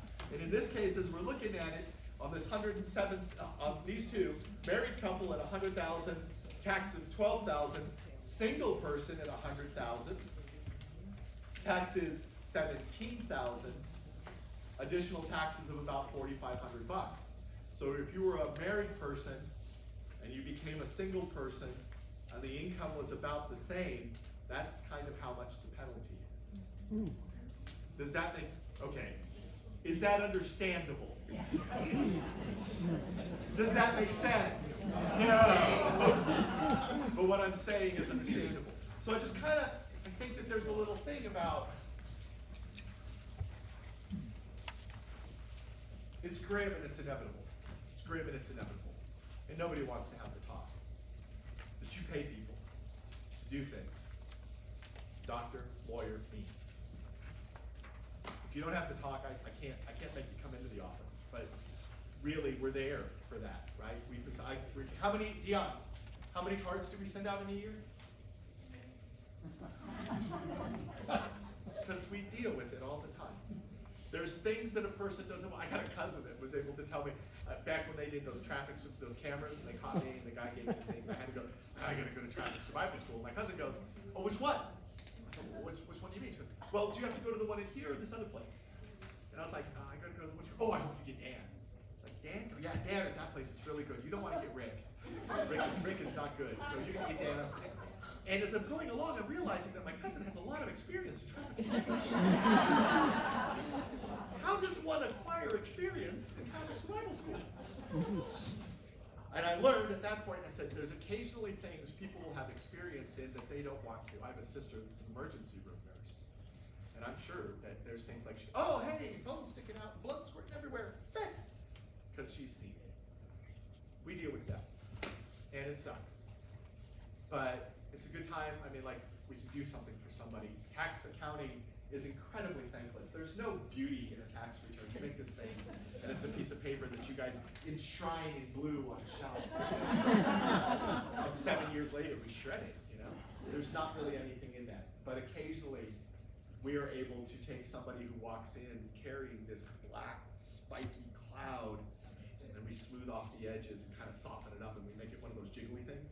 We try to do that. Say, you know, when this, just squeeze this, come in and see us. We're on your side, you know. So if you're in that kind of situation or something, come and talk and let's get it all figured out and get you to a good place, because whenever the inevitable happens, you just want it to be as smooth as it can be for you. How much do we charge for you guys coming in and talking to us about that stuff? No. No. We're gonna do everything we can to help you with whatever. Didn't we do paperwork this week or last week that had nothing to do with us? W-9 thing or something else like that? And yeah, and hey, could you help me? Okay, we just want you to have peace of mind. That's the most important thing, peace of mind. Are there any questions about what's going on when you change from being a single to a married a married to a single, or other way, get married. Save some money. The last thing in there, last thing in that package should be the household income distribution. This is the historic household income distribution. It looks sort of like an Excel spreadsheet. Looks like this. Spreadsheet. Okay. So what happens is the federal government takes all the households, counts up how many there are by number of households, and they go, okay. So hypothetically, 1 million households in America. Here's household 1 to 200,000, and this is the lowest income up to the income at that 200,000. And here's the next fifth. Here's the next fifth, here's the next fifth, and here's the last. So they take the total number of houses, and they go, if we do the highest income on this end, and the lowest income on this end, 20% of the houses gets to what income, the next 20% get to this income, the next 20% here, there's 80, and then there's everybody that's left.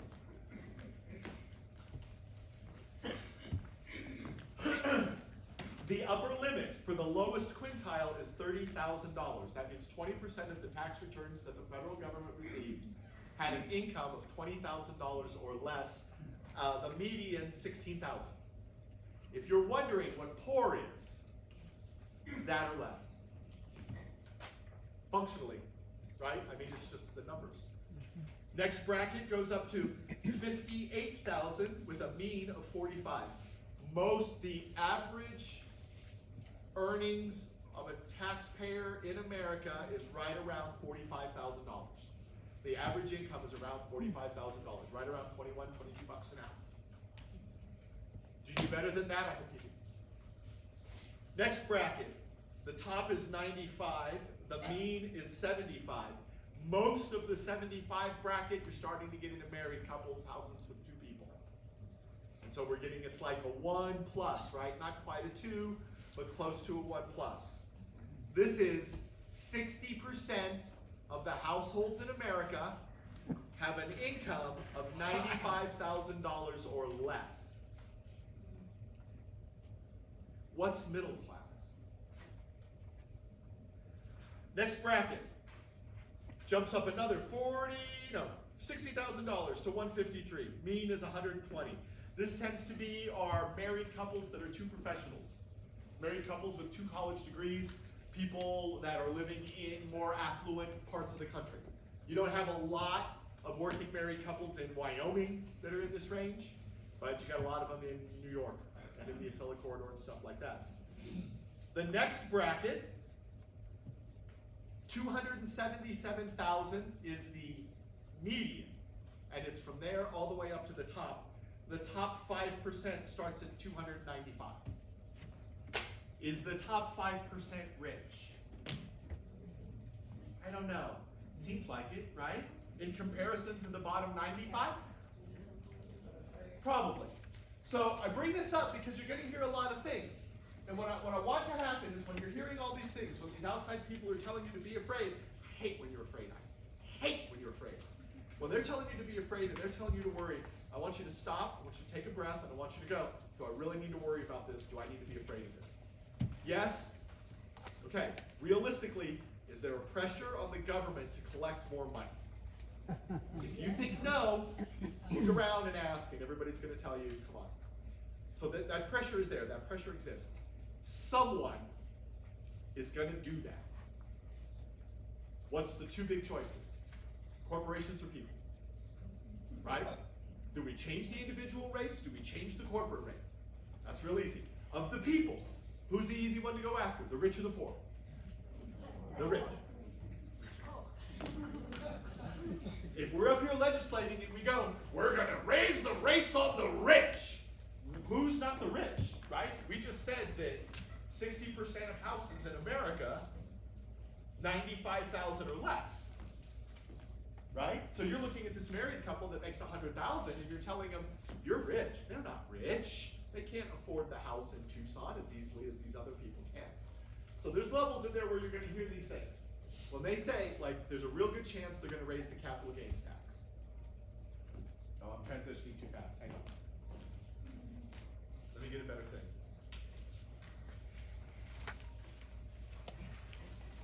Next packet.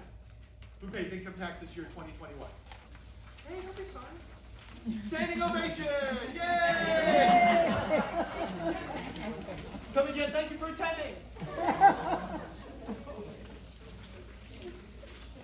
Dion, is it just you out there? Oh, sorry.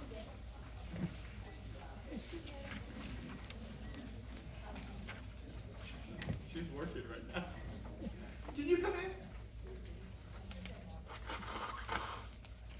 If you have not met the best front desk staff person in the city of Green Valley, I'd like for you to. This is Dion.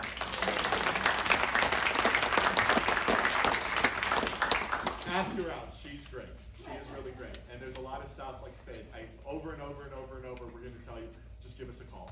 We're going to do what you can. Just give us a call. Dion, Kathleen on our staff, Lori, Janet, you may have seen them. They'll all take the extra step. They'll all do what you need.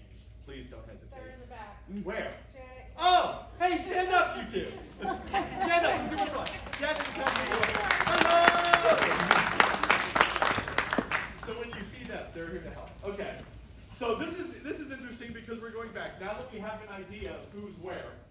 This shows us what share of the income they're paying. So the bottom 50%, 10, 20, 30, 40, 50, here over, $75,000 in down, bottom 50%, pays 2.3% of all the money received in federal income tax revenue.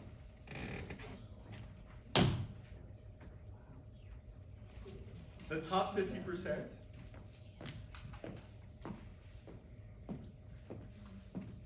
$75,000 and higher, pays 98% of the taxes. Just numbers, folks. Okay. So, somebody, like they're going to tell you right now, that if they change it, that top 50% is going to go from 97.6 to what? Those are the rich, right? We will raise the rates, and then they will pay 98%. If you were the top 50%, you're paying 98% of the individual taxes. Do you think you have a right to complain? Feels that way, doesn't it? Feels that way. Feels that way. Now, I touch your work, and I touch the work for the people that do that, and I have nobody that's paying that much in taxes who it affects their lifestyle dramatically. About the closest it comes is it means the kids are getting a little less. You hear me? Right? Like if you're paying, so let's go back to that, 75.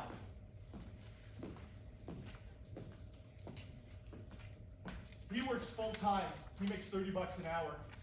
He's a electrician, works full time, makes 30 bucks an hour, brings in $60,000 a year. She works part time, she works 1,500 hours a year. No, she makes $15,000 a year, so between the two of them, they're making 75. They're a married couple, they're in their middle 20s. When we take out the standard deduction and everything else, they're paying about $4,000 in taxes. They're a married couple, in their 20s, they're paying about $4,000 in taxes. I got this couple, they're at $200,000. They're retired. Oh no, we'll do them. Karen and Richard and Karen, they're around 125. They're retired. Most all their money comes from their investments and stuff. They're paying $9,000 in taxes, $8,000 and something. Married couple in their middle 20s with the tax of $5,000. Retired couple in their early 80s with the tax of $8,000. Who does it hurt more? Absolutely. Because that older people, they own the house, right? That's $4,000 those 20-year-olds aren't using for a house or paying down debt or something. But are those 20-year-olds in the lower half? So if I have to look at that example, and I've got these people that are paying 98, and these people that are paying 2, who are you going to give the relief to? Ah!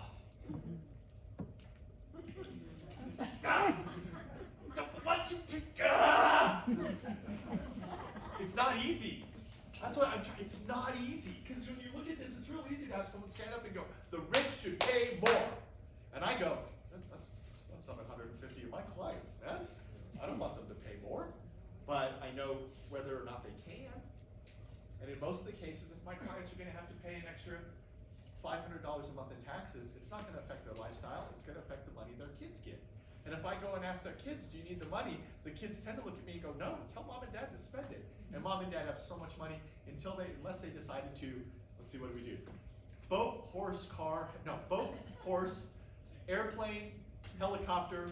If they're not going to get into those, they're not going to spend it all. It's just not going to happen. So we get into this, and you're going to hear this stuff, and you guys are this voting demographic. So they really are going to come at you with this. But when you're doing this and when you're thinking about it, I want you to think about those two examples. I've got that couple that had to pay $90,000, had to pay $9,000, retired 120 something, or these others that are making $75,000 or less. They don't pay that much in taxes. Someone's going to pay more. Which of them are you going to be cool with? What really we would be cool with is if the ones on this side paid an extra $1, and the ones on that side paid an extra $5. But something like that, right? Like really what's going to happen is everyone's going to take a hit. What? I'm living a life dream. Oh, hey, have I done you guys that let's go back in time to when you were 27? Who's here have I done that let's go back to when you were 27? Okay, go on. So you sit in front of me and you worry. And I go this. I say, here's what I want to do. First thing I'm going to do is I'm going to take away 25% of everything you have. If your house is worth $400,000, it's worth $300,000 now. If you've got $750,000 in an IRA, you've only got $600,000 now. That's what you've got. So in the end, when you came in here, you walked in between your house, your IRA, your brokerage, and everything. Your net worth was $1 million. I'm chopping that down to $750,000, and I'm going back in time. And I'm finding you at the age of 25, and I'm going, just so you know, when you're 80, you're going to have no debt. You're going to have a net worth of $750,000. And what is 25-year-old you going to say to me? Yes! Are you serious? I go, yeah, I went from the future. I came back, and you go, oh my God, that's awesome. And then I go, okay, I'm lying. You're actually going to have more than that. Oh my God! But somewhere between there and here, we kind of lost it.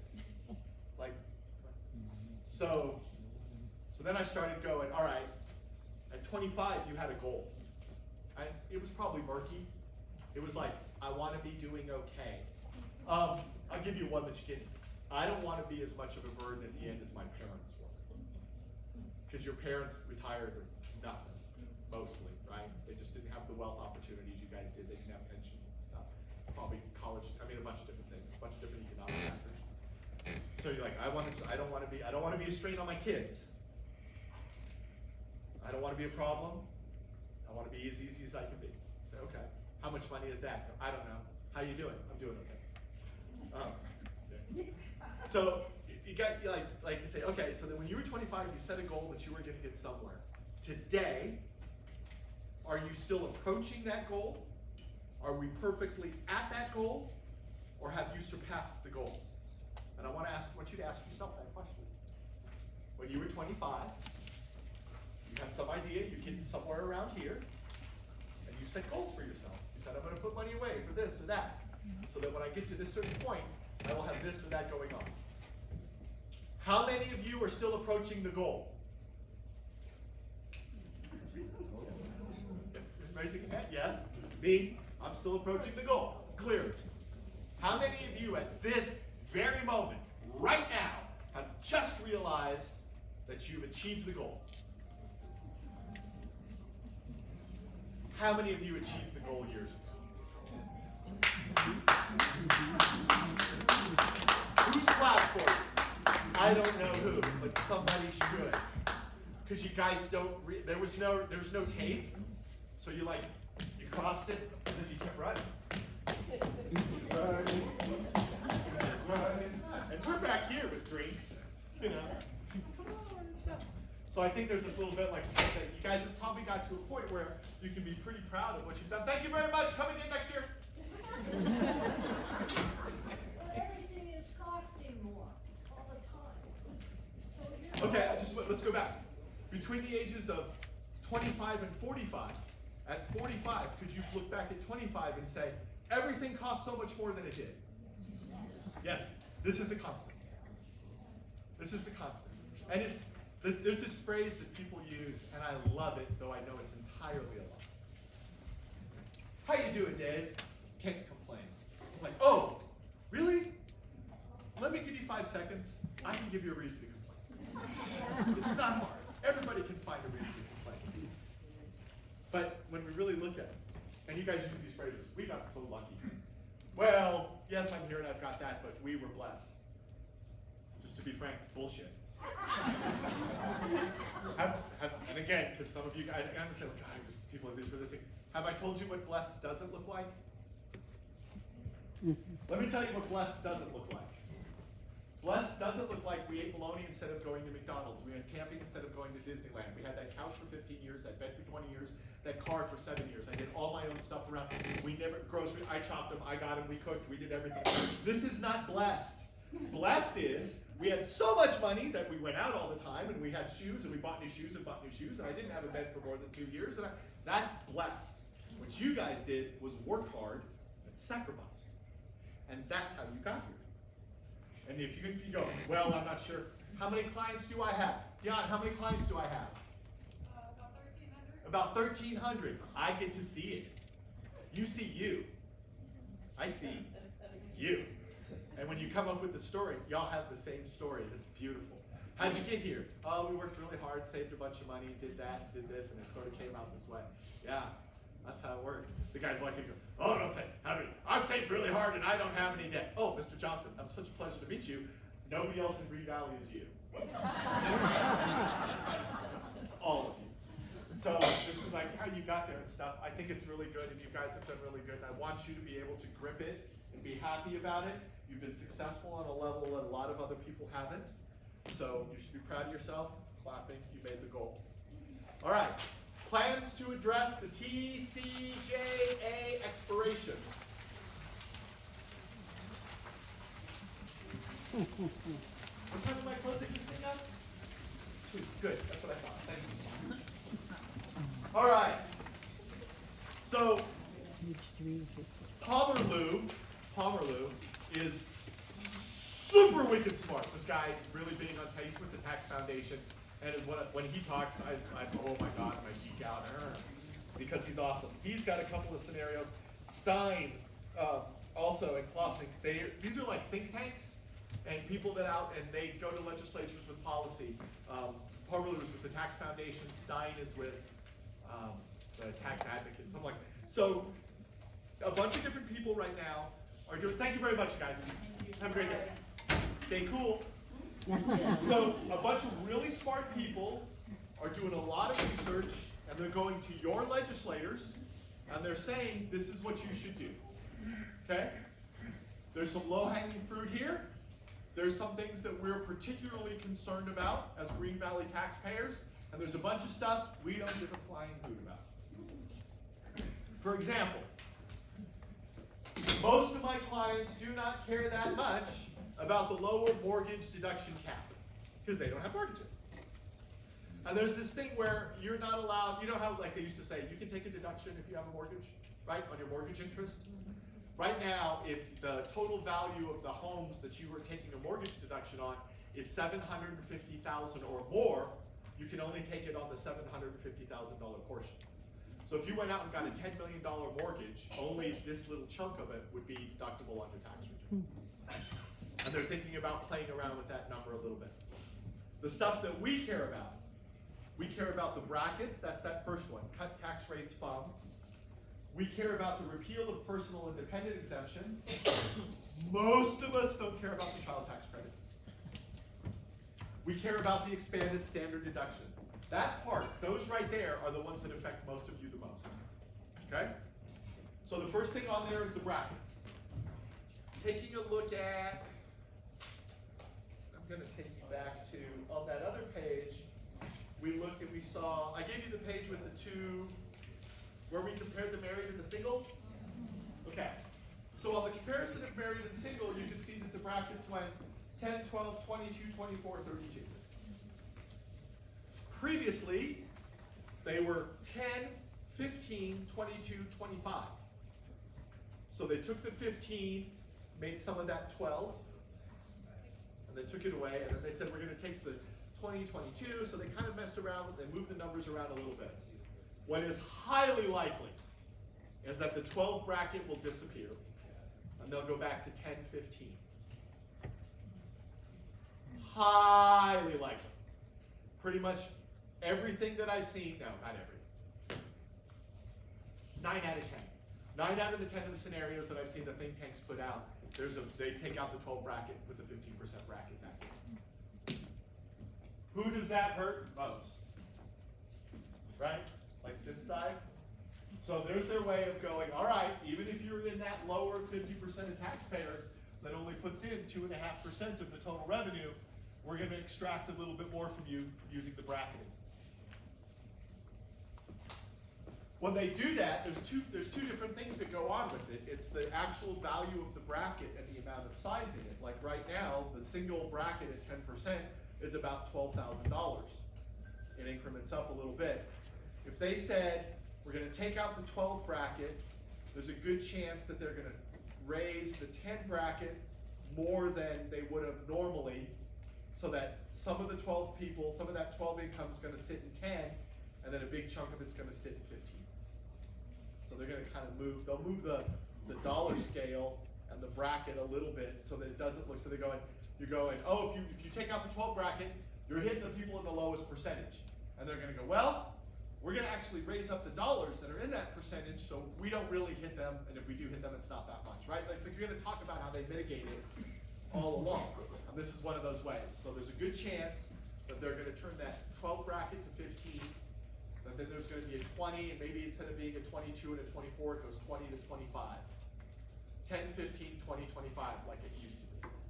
Real good chance. Now, I'm predicting legislation, right? So all of that can go out the window.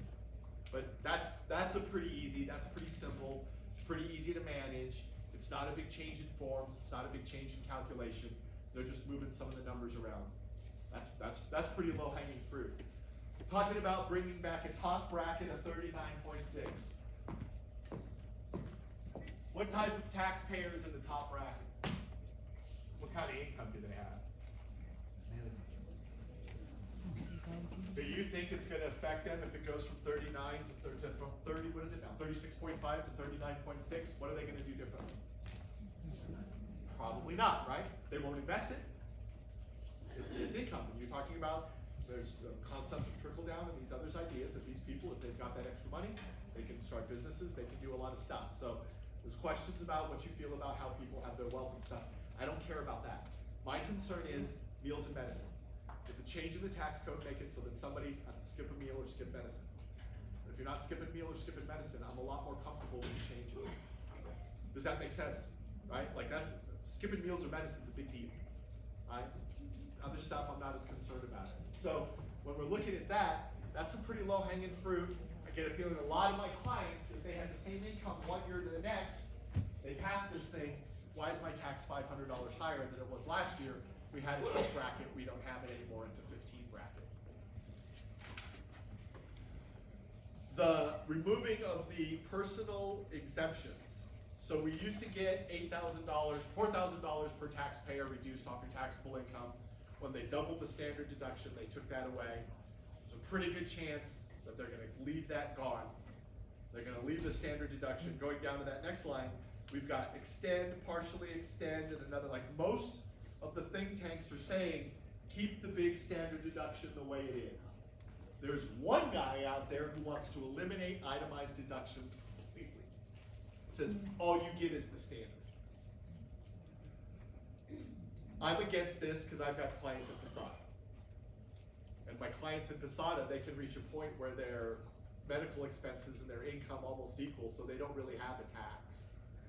They're bringing it in and it goes right. Basically, receive money, hand it to Posada. They're not getting any benefit of it or anything, and I don't think that person should really have a tax liability. So in the way it works in the world, I'm okay with that. If they take away the standard deduction, that person's then gonna have, the itemized, that person's gonna have a taxable income. And I'm generally not okay with that. That's kind of one of those things that's out there. It doesn't have a lot of support. Part of the reason why it doesn't have a lot of support is the people who itemize tend to have two demographic characteristics that makes them very important to legislators. 3, they're rich or they're old, but either way, they vote. So you can see that there can be some pushback on anything that would be happening with that. So what we think is gonna happen though, is the simplification that came with the standard deduction is gonna be really hard for people to scrape away. If the legislature comes up and says, for the last 5 years, you haven't had to track your medical, but now you're gonna have to do it again. A whole bunch of taxpayers are gonna be upset. It's not, maybe they're gonna pay the same taxes, but you just put a labor load on them that they haven't had to do for the last 5 years. Flip side, there's an agency that we have to pay to process the tax returns. And in the last couple of years, it's been a lot easier for them to process. Because it's like, I got your 1099 and this other 1099, I got your Social Security and you took the standard deduction. That's 9 numbers on this form, all proven, go. As opposed to them going back going, I gotta add up what you did for medical and add up what you did for charitable and that kind of thing. So it's really improved processing at the IRS. The tax returns are processing faster and cheaper. That's the #1 push against them changing the standard deduction. Not what you guys pay or anything like that. That is so much easier on the administrative side. So I'm guessing, at worst, they're gonna chop a little bit off the standard. Like right now, it grows pretty well. It grows at a decent rate. I could see them saying, like this coming year it's gonna be 30,000, next year the year after that it's gonna be like 32. I could see at 26, them making it 28,000, right? Like taking a couple thousand off of it. Most of my taxpayers are not close to the line. If you live in Green Valley and you're a married couple, your deduction is about $30,000. Odds are you don't have mortgage interest because you all pay off all your debt. You're paying a couple $1,000s a year for your real estate taxes. You're paying another couple $1,000s a year for sales taxes. You've got charitable that's a couple thousand and some medical. All together, your itemized deductions come to maybe 10,000. So if they chop the standard, it's not going to hurt most of you. Thank you very much. I appreciate you coming in. So if you hear about it, take a look at your tax return. Take a look at the tax summary. We give you a tax summary. It's in the back. And you should be able to work your way down past the income. And we usually put, if we know it, the elements that you have if you itemized, and the elements you would have for the standard deduction. If you look at the tax summary I gave you for the does, you can see the parts. So if you're taking a look at your tax summary that you've got in your packet, there's a little part here where it says itemized deductions, and we total it, and then down there, there's standard deduction, and it says larger of itemized or standard. And what you're looking for is the difference there on your return when you go home. If the difference between the larger of itemized or standard, if they're really close, then potentially in 26 you're going to get a little screwed. If they're pretty far, then most likely in 26 it's not going to affect you. Does that make sense what I'm saying? Right? Like if you're way under the standard deduction, then it's going to hurt, but it's not going to hurt as much. Are you accurate? Thank you very much for coming to see us. So we've got that issue. You're going to hear about it. They're probably going to keep the standard deduction in about the same place. We like that because that means we don't have to do January 7th, $7.85 for Zenitol. January 12th, $13 for Largoflam or whatever the guys. But you just go, oh, he just puts me the standard, so I don't care. Most of this other stuff is like this SALT deduction you're going to hear about. SALT is an abbreviation for state and local taxes. It's capped at $10,000. In 40 states, it doesn't matter. Because again, the property taxes are so low, and the sales tax is low, and the state tax is low. Any state that sits on big bodies of water, any state that has a significant amusement park, the state taxes are probably higher, and those states are going to go to the legislatures and say, you need to take the cap off of it. But they make good money on this, and it primarily hits people that are in the 50% and up portion of the income bracket. So the chances that they're going to change that are pretty low, right? That they know that they can hit those people, and those people aren't going to get hurt. You're going to hear about it a lot, the SALT cap. When you hear about the SALT cap, you basically go, I live in Arizona, that doesn't matter. If we don't live near water, anywhere to live near water. Okay, so if the goal is, however much money they collect in taxes, when they change it, they collect the exact same amount. That's revenue neutral. That's the revenue neutral concept. And the legislature has strong cause to try to generate more revenue. Who's left? That's the businesses. Right now, businesses are at 21%. There's a real good chance the business tax rate is going to go up to like 28. I have done corporate tax returns for 15 years, and in that entire time, the more than 200. I don't have 5 corporations that have paid a tax out.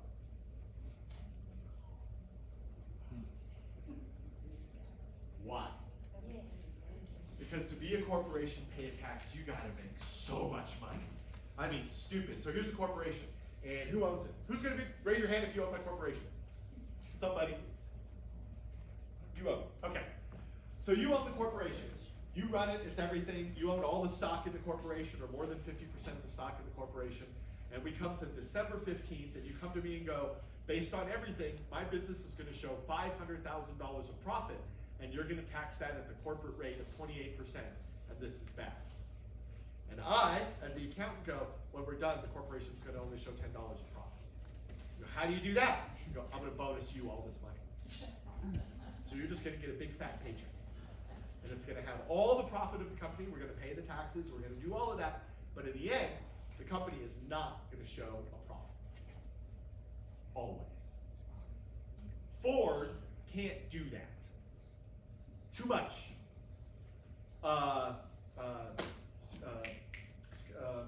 True Value in Continental Plaza. True Value in Continental Plaza could finish the year going, we have $75,000 in profit, and could easily go, cool, we're just gonna pay somebody a check, and now the company doesn't have any profit.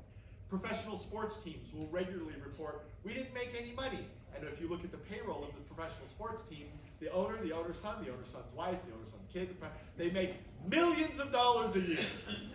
Millions of dollars a year. And then in the end, the bottom line is zero. So corporations can very easily drop their income number down, and the super easiest way is to increase payroll. Right? So if there's a corporation that's paying a 28% tax, what did they decide to do rather than increase payroll? Pay the tax. They've got the choice. So you're gonna hear businesses, they're gonna raise this on businesses, and businesses aren't gonna be able to, blah, blah, blah, blah. And I look at you and I can say, right now, if you've got a business that you say, because of this tax increase, I am gonna have to pay much more in taxes, I'm gonna look at you and go, pay your staff instead. You're gonna get to an income of zero, and you're not gonna have taxes, and you're gonna have happy employees. Who wouldn't do that? Some corporation that wants to put a bunch of money in the family. So when you hear about it, you're gonna raise it on businesses, what do they tell you that the businesses are gonna do? Go after it. They're gonna pass it on to the consumer. You raise taxes, they're gonna raise the price of a Big Mac. Possible. But usually, if we take a look at it, I'll give you a super easy one. If you raise minimum wage, is it gonna raise everybody's prices? Yes. Do you know the state of Arizona raises the minimum wage every year? Has it shut all the businesses down? Not even close. Arizona's a growth state. We raise the minimum wages every year, and Arizona businesses grow. So that thing where they say if a company is gonna have a greater expense, they're automatically passing it on to the consumer, that's not necessarily the case. And in a lot of things, when you hear about it, they go, if you raise the corporate tax rate, it's gonna hurt small businesses. If you have a small corporation that's paying taxes, you have an awful tax accountant. That's all it is. That's the only thing it is. It's the only thing. Because it gets to the point where we go, I've paid everybody I can pay, I've bought every piece of equipment I can buy, I've got a profit sharing plan, I've got a retirement plan, I pay for everybody's insurance, I did all of that, and the company still profited $100,000. Okay, they're gonna tax you. Because that's, you've done, right? And all this stuff. And so if you're at that point where you can do all of those different things, and they give the businesses all these mechanisms to do it. So when you hear about it, they're gonna raise the corporate tax rate, it's gonna just, the world's gonna fall apart. I can tell you from experience, it is not. Don't be afraid of that stuff. Will it affect businesses? Absolutely. And are there businesses that are gonna be hurt? Absolutely. Absolutely. Every change in the tax code is gonna do that. But they want you to be like they. I keep saying they. Do you guys know who I mean when I say they? I don't know who they are. People that have something to gain from you being afraid. I hate them. I don't want people to gain from you being afraid. I want you to be able to look at that and go, wow, that sucks. But it doesn't suck really all that terrible for all the wrong people. So I guess it's kind of okay. Because tax is not the act of spreading joy. Tax is the act of spreading pain. And there's some people who can take the pain a little better than some others. That's just the truth of it. And they're trying to do that. Well, the tax code is, the foundational idea of the tax code is when we take a look at what you have, do you have anything left over? Do you have anything left over? And what you have left over, here's 80%, you can keep that. And of the 20% that you have left over after the leftover, can we have 5% of that? If you don't have anything there, we don't want anything. Now, if you get to the point where you go, after we do that, your leftover is this big, yeah, we kind of want a bigger chunk. But if you're there and your leftover is this big, you kind of don't want as big of a chunk. You still need to do things. And it kind of gets distributed like that. No system designed, managed, maintained by human beings is perfect. They will all be flawed. The tax code is flawed. All we're looking for is the distribution of pain in a proper way. And if you can do it, elections are this year. You can fill out some paperwork, get a really good job, work for the government. So this thing is coming up. I'm a little worried about it, but I think for the most part, it's not going to affect you guys. Go ahead and go to the next page. It should be the budgetary impact. It says the budgetary impact of permanently extending the major provisions of the TCJA. And what you're going to see is a bunch of minuses. And all those minuses say, if we just extend this thing, it's just gonna get worse. They've got to change it. Right? It's a pain in my ass. I gotta go learn other tax code and all this other kind of stuff.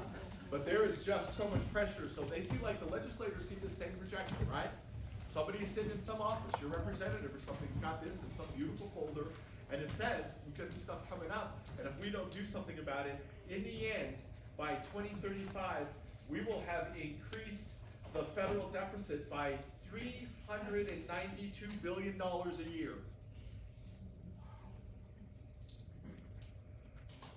Oh! And at 390, I mean, what's a billion here and there? Right? Like, there's a lot of pressure on them to be able to do something about this. You're going to see a lot of stuff about that. And I think that it's going to be driven by fear. I don't want you afraid. I want you to be able to look back at this and go, you know, I've kind of seen the way this looks. Yeah, the tax code is unfair. Life is unfair. I pay some other people pay some. It's kind of in there. I don't worry about it. Do my job, pay my taxes, and I'm done. I think that's the way it's going to go. If you get to anything that causes you to have concern, unhappiness about taxes, what do? Call you. Thank you. Yes, please. Yes. Thank you. Thank you. All right, that worked out just about perfect on my timing. I was hoping to be done with prepared materials by 1 o'clock. Does anybody need a bathroom break? Please, take a bathroom break if you need a bathroom break. Stand up for a second, shake it out. And then I'm going to take questions and anything else, and we can talk for the next hour if anybody wants to stay. Those of you who are not staying, thank you, thank you, thank you, thank you, thank you, thank you.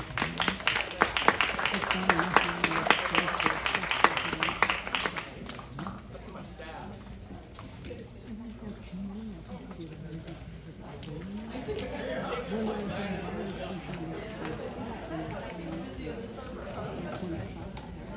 Is there anybody in here who's not a client? Hi, my name is Joe. I'd love to meet you. Ask around. I'm trying.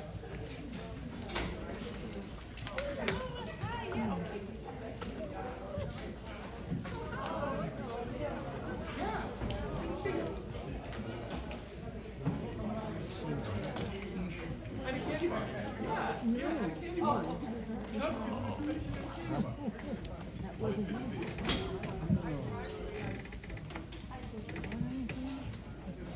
Absolutely. Come and see us. We'd love to see you.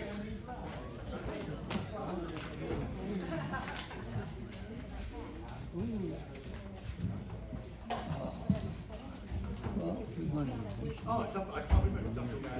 Yeah. Yeah, those guys are great. Those guys are great. That's what I'm thinking. I might cruise by just to hear what somebody else might be asking. I can carry this cruise on down here. No, I think just one. I think that's what you qualify for. There's a form that you fill out. Thank you.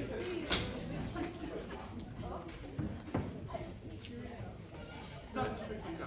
In the state of Arizona, you guys, in the state of Arizona, they want you to have a certified legal document verified. Typically recommend Oh, different things, like full on legal. Like we're really talking about, yeah, that's the way, yeah. If you just do little updates, then you do the certified one. Yeah. It's for what you're looking at, yeah. Yeah, that's right. Thank you. Yes, sir. Oh, you can read it. Let's see. The second Thursday of the month is our shred day. And for this, which is 2 days from today, we're pretty full, a lot of people pretty close to the end. But typically, my shred box is the size of the dumpster that you put out, you know, like your standard Republic pickup or whatever, waste management pickup. It's about that size, and I think it holds like hope you enjoy love. Yeah, I got a box that fits, so it'll fit. It's a 3 Monday through Thursday. Don't push it on Thursday, because sometimes I close them a little early. If it's a Thursday that's slow, I'll keep them all out. But this one didn't have a big, company number to begin. Does it They're give you going joy? up every year. And, last year was all really big. All I the understand it. Yeah, Typically, I understand it, but I guess come and it's see me, less. typically, when we look at the assets that you're planning on, that because of the designated But I no beneficiary longer have to transfers and be stuff, the second person. typically the and I cost have to is, pay it's, it. if anything, it just costs. Yeah, right, when they raised it up. So I can stay a little longer. Well, yeah, because a probate, the designated beneficiary proceeds in where probate starts I at. try to look for the good in everything. So what happens is you go, oh, this is real estate, these are the assets that we're gonna distribute. And they go, all right, what assets are we talking about? I go, oh, he had an IRA. No, that was already handled. I had a designated beneficiary. This bank account, this bank account, those are already handled. They have designated beneficiary. So once we take all of that, what's left? Those are the only assets that we will own. So we can take care of all those others. Typically, the contents of the house. Right, because you've got designated. Oh, that'd be awful. Contents of the house. I bet people complain, that's why they put it in. And that's when you, so you're going like, what's left? Or somebody fell on Or my head. the- But I noticed there was a couple seats over there, but I thought, oh, we have two here. Then you do the thing where it just shows more paperwork, you go to 30 days and you apply, you do what's called the Arizona Small State. And it basically says, all probate requirements have been satisfied. It's in the packet, just take a look. But because it's real straightforward, but it does have like, it's got like So those probably they all four, come early to get in. lists like the 4 requirements. Okay, for everybody? I mean, when you get your ticket, oh, that's good. Value of the personal property does not exceed 75,000. Assessed value of real property. In our scenario, there is no other real property. Transferred all, real property means lands and houses and stuff like that. So we've transferred all of that with deeds. You are the surviving spouse, you want to collect up to 5,000 of wages. It doesn't apply to us. You're entitled to real property, personal property. This doesn't apply to us. So if we can take care of all of that, then we basically we satisfy it so that we can do the small estate affidavit that says we've handled all of this. There's no cause for probate. Now, again, I try to follow people. I don't tell you what to do. I tell you to go check it out. And that's the kind of thing. And ask around. Oh my gosh, they deserve to be there. Say, first, I could understand this because people already have. most of my clients have been on the receipt. Like their parents have recently passed away, so they acquired something. So yeah, I got it. There was no tax. And then just kind of talk to people about like what really would help you with the probate. These are the stories that I have on tape that get For in. what? But I don't know, like, if they're going to pay for it. I'll have to ask them about that if there are. They want all your assets to transfer to somebody who knows wrong. I mean, I can What get happens just like is short when they're list. wrong, fine, and then somebody And I'm going to see the rest of it. or to call and like, you don't want what the state wants is for you to go, I died, they died, you're done. And then I'm. So this is their way of facilitate that. Please, let's have that. Let's just not get involved and transfer it over. So anything we can do falls into that, it's just going that direction. And it's, they've been, today, the state of Arizona, 100 people are gonna die. I would say to Both of them. in a retirement village. Their stuff will go, their kids else. Oh, I may die next week. So the trust is, for millions of years, we died in our kids' homes. And then suddenly, the last couple hundred years, lawyers got involved and said, we need to do something else. Nobody comes to see me. Okay, great. And then there's a time when it really is a lot of work to do that. And I'm thinking, well, all these years, I've been trying to place things. And I'm thinking,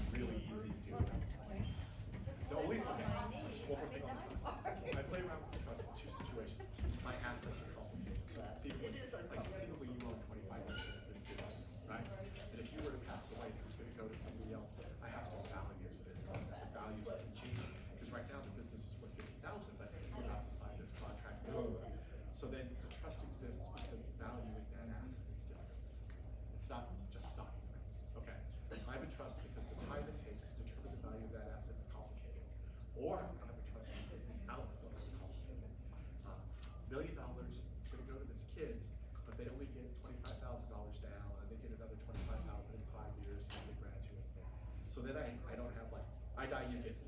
So I go, okay, I have a timeline on the out, then I have a trust that manages the funds for me. But absent those two scenarios, I typically don't recommend trust. It doesn't really serve a function. Ask me.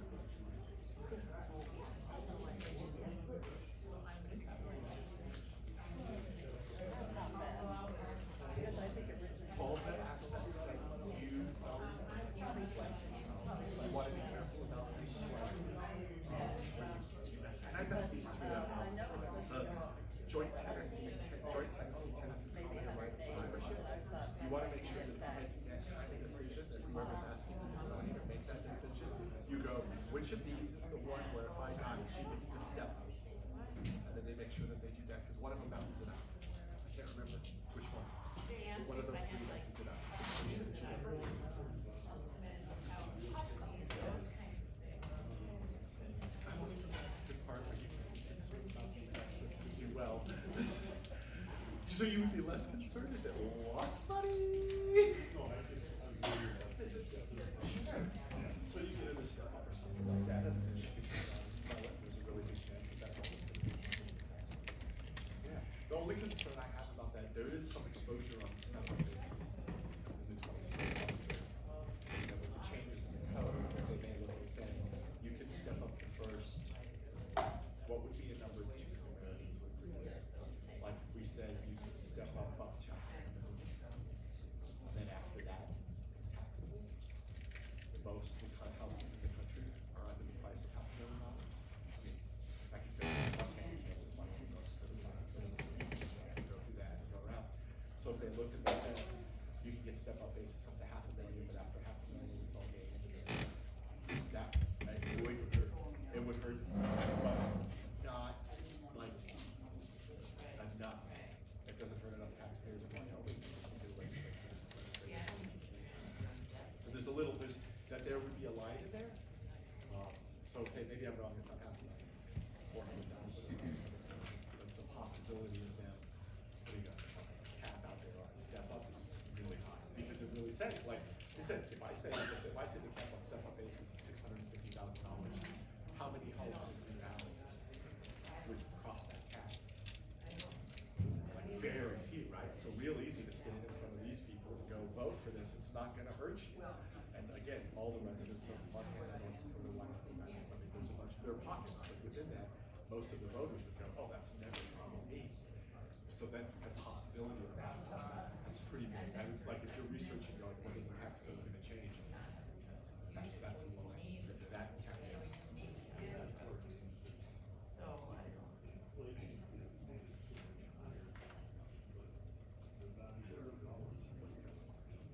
It's, I don't, if there's something weird things about, like,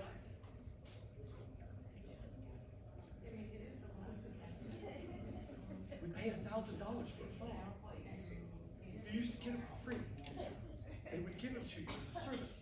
We pay $1,000 for a phone. I'm watching this thing, and I've got, whatever politics you have, I disagree with half of it. I don't care who you are. Whatever politics you have, I disagree with half of it. I got all kinds of reasons, and I got all kinds of people like, so I'm sitting there watching my friend from high school, super great guy, vet, currently he works in search and rescue, super great guy, little on the right side, and he posts about how bad it is with this inflation and everything. My trip to Italy cost $2,000 more, and I'm reading. And yes, he's right. The trip did cost, absolutely, the trip cost more. Absolutely, the trip cost more. But am I sympathetic? Yeah, am I sympathetic? I'm trying to be. I'm trying to be sympathetic. So there's, I say, meals and medicine. If your lifestyle is your lifestyle, you do it, and make the changes, it kind of takes the edge off something or something like that. If it changes what you're contributing to your organizations, it changes how you're eating. I have great concerns about the tax code. If it's tweaking what you're putting away in your Charles Schwab, and it's down from 1,000 a month to 950, I want to be sympathetic, and I am. It's just not as obvious. Thank you. Yes, please. Today? Two things. No, you said, and I'm trying to be the office person, okay? Sure. So Kim she's in the, totally not in my office. She's in the Pioneer Title office that's on, La Cañada and Esperanza. There's, shoot, there's 35, certified document preparers. I gotta look one up. Green Valley doesn't have quite the. No, and I don't have to come down here. Yeah, then you can. It's like my attorney from here, you know, he retired, I had to get a new one up there. Well, so he's had these before, so this was, See, all did I see this them? stuff? Or- Let's see if there's anybody on the other. You know, I have to, I brought the camera on, so. No. She said, and then, they split the account. What part of Tucson are you in?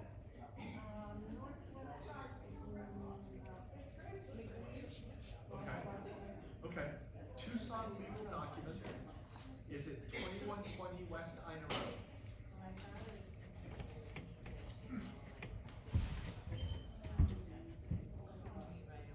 Five two zero 428 5066. No. I just looked for something that was close to you. Cause I don't do tax, And I think it says Lacey started it. you know, and so when that happened this year, It's like I said, I don't think it's as much the, it's, the things you don't know, you know? I did, and my kids couldn't help me either. But the other thing is that in the IRS, because we have to add some money. Do I have to, because when they say, voucher for everything, which they're suggesting. well, then I didn't, so then he said, you know, I have to pay. Did you go through your tax? Oh, no, this is like, yeah, they credited it properly, which I'm happy. So I thought, Yeah. Okay, so then, and then the question after that is, as you go forward, do you need to do what? Okay. And so I just wrote out one back check, Do I have to, which was because the it says, exact same if amount you're that making a the payment. check was for this year. You know, and I sent it. Oh, no, you don't have to. Do you currently have, like, you've got the vouchers that we gave you to make that, is your social security number on it, or is it? As long as your social, yeah. So you wanna make sure that it's your name and social security number that's on the voucher and the check. Or a quarterly one on time. And then they're gonna tie it off to it, but the big deal for them is the social security number. And I got a lot of times when the people will send in the same vouchers after the deceased, and the vouchers have the primary's the driving social on the voucher, so then they have to pay it too.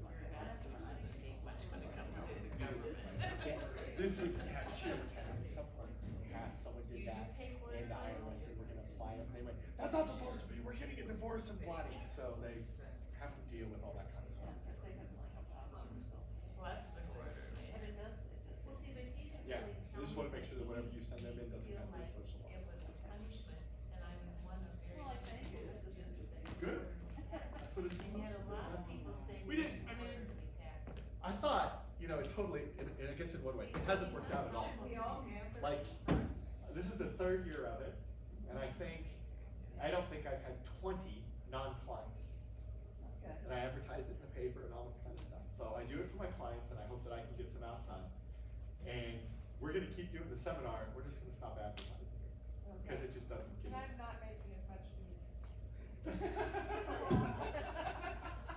Well, look at all the leftovers. We cut, there. we went down, right, from 2 ounces to like 1.5 ounces, Even, yeah. and there's still. So Do you know how much cheese I'm gonna have to You're the one that starts all the cheese, my mom's the one that did all the vegetables. put cheese on everything, put cheese on everything for the next 2 weeks. Cheese, So there's still cheese some out soup. there, I'll yeah. Yeah, there's Ziploc bags, but the girls will hook you up. Okay. You got Ziploc bags, you can put it in, cups, you can put it in. Yeah. Yeah. Help yourself, help yourself. Okay. Well, I thank you, Fiona. How you guys doing? Anybody have a question? I got my 2 questions. Yeah. Did you get them, Madam? They go for a It's flat. okay, it's just a bad knee. I might have to get my way back to Tucson then. Oh, yeah. But these are 2 things that I remember calling you on. I asked her about the judiciary, she's like, oh, not you. I never heard of it. Got a couple now.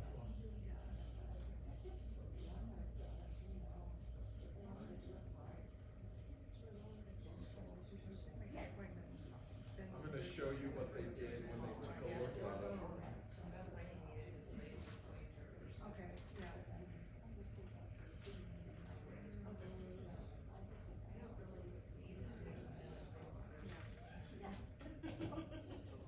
Probably not, but that's just my way of it. Oh, yeah. Yeah. I'm gonna move yours aside and let. Yeah, I moved them once Very before, fast. thank you, and then he put it back, yeah. Thank you, have a good day. So going back to that basic idea of revenue neutrality.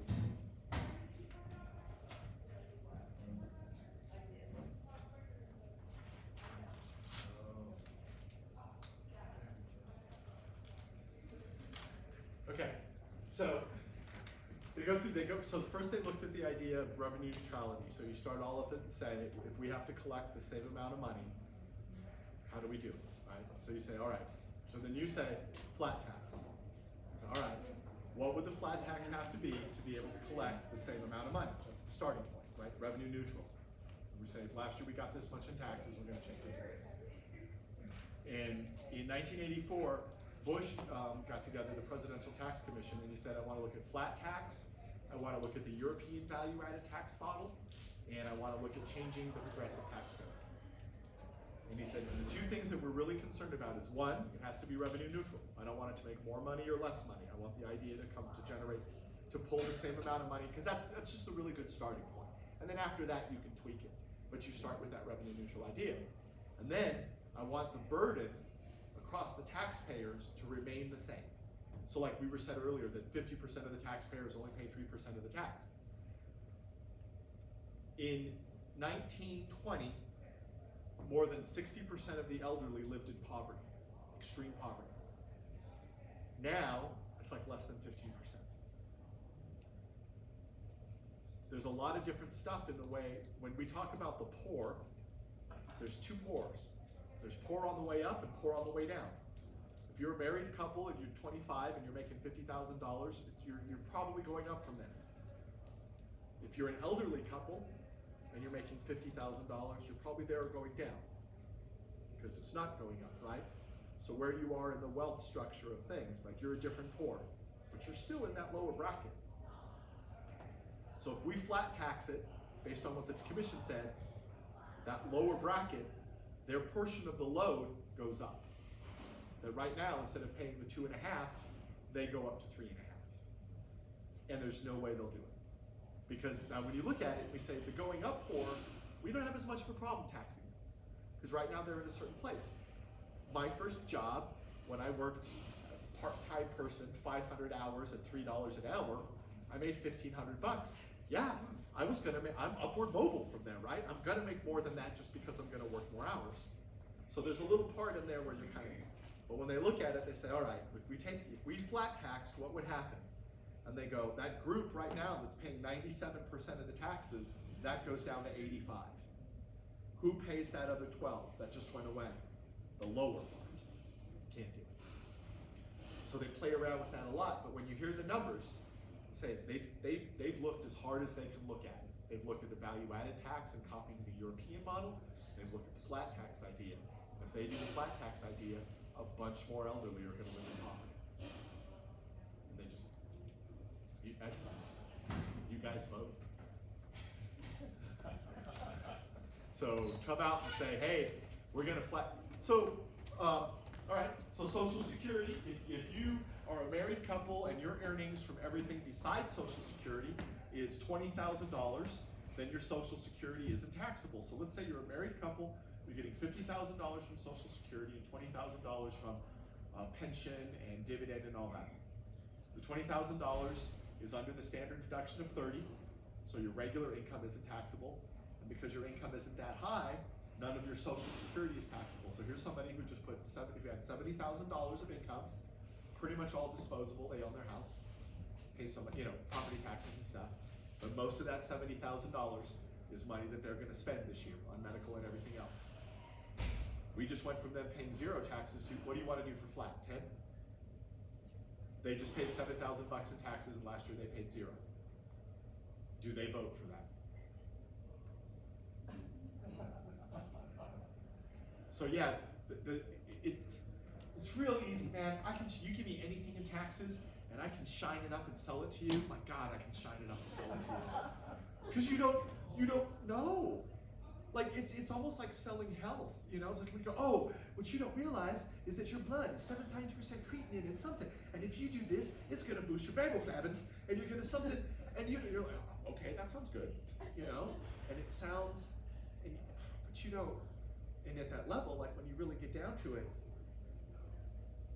there's no, anybody, and this is the beautiful, no, it is all varying levels of pain endured by somebody. That's all it is. And what we're trying to look at is go, I got this much pain. I've got Gladys, she's 85 years old and she's living on $40,000 a year. And I've got Dave and Lydia, and they're a married couple of college graduates. They're not gonna have a kid and they're living on $250,000 a year. They pay much more in taxes than them, and I need another $5 out of it. Who am I getting it from? Who would you take it from? The rich? You realize that all that, right? And there's no, right? No matter what, I just want everyone to pay their fair share. All right, what's the number? If you see it at the guts, and you see the people that do it, and I'm going back, like nobody, I love paying taxes. No, I have less money, I'm unhappy, that's the way it goes. I look at the lifestyle around it, and what I've seen is that the people that get hurt by taxes are singles and couples between the ages of 20 and 35 that are trying to buy a home right now. And they can't come up with $90,000 because $90,000 is their annual income.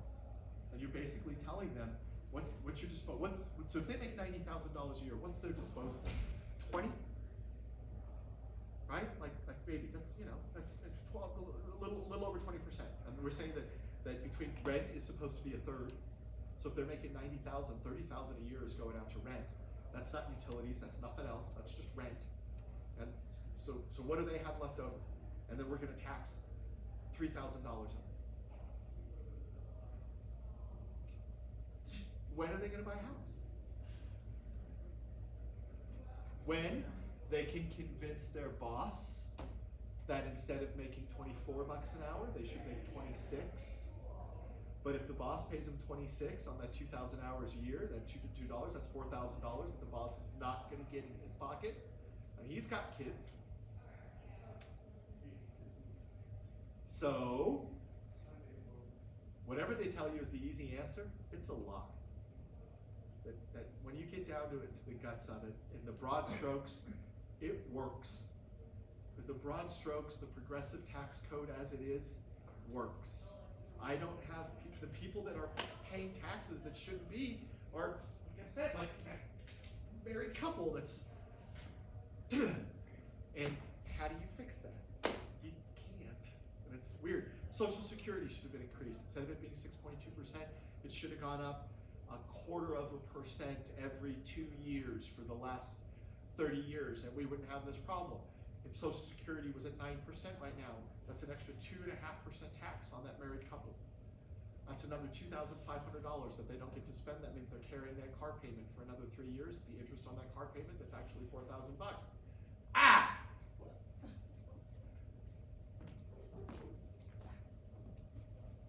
I take a very different perspective on decision makers. People tend to hate politicians, and I look at it differently. If you know what you're doing, every decision you make, you know you're screwing somebody, right? No matter what you, right? We're gonna change this law, we're gonna do this, we're gonna change the taxes, we're gonna do this. And in every one of them, somebody gets left behind and they have to do it and they have to find peace with it. And I can imagine trying to write an equitable tax code that serves you, and you, all fairly.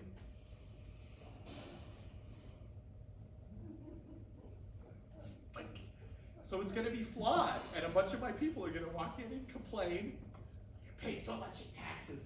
Why are you paying so much in taxes? I don't know, why am I paying so much in taxes? Because you took everything out of that money market that for the last 30 years has been paying 0.5%, and you put it in a CD that's paying 6.5, and instead of you getting $200, you got 8,000. After tax, it's 7,000. Was it a bad? Well, I just hate paying the taxes. If you hated paying the taxes, quit making that money. But you make the money. And we do. They didn't eat all your food. No. Does anybody want to sit back go?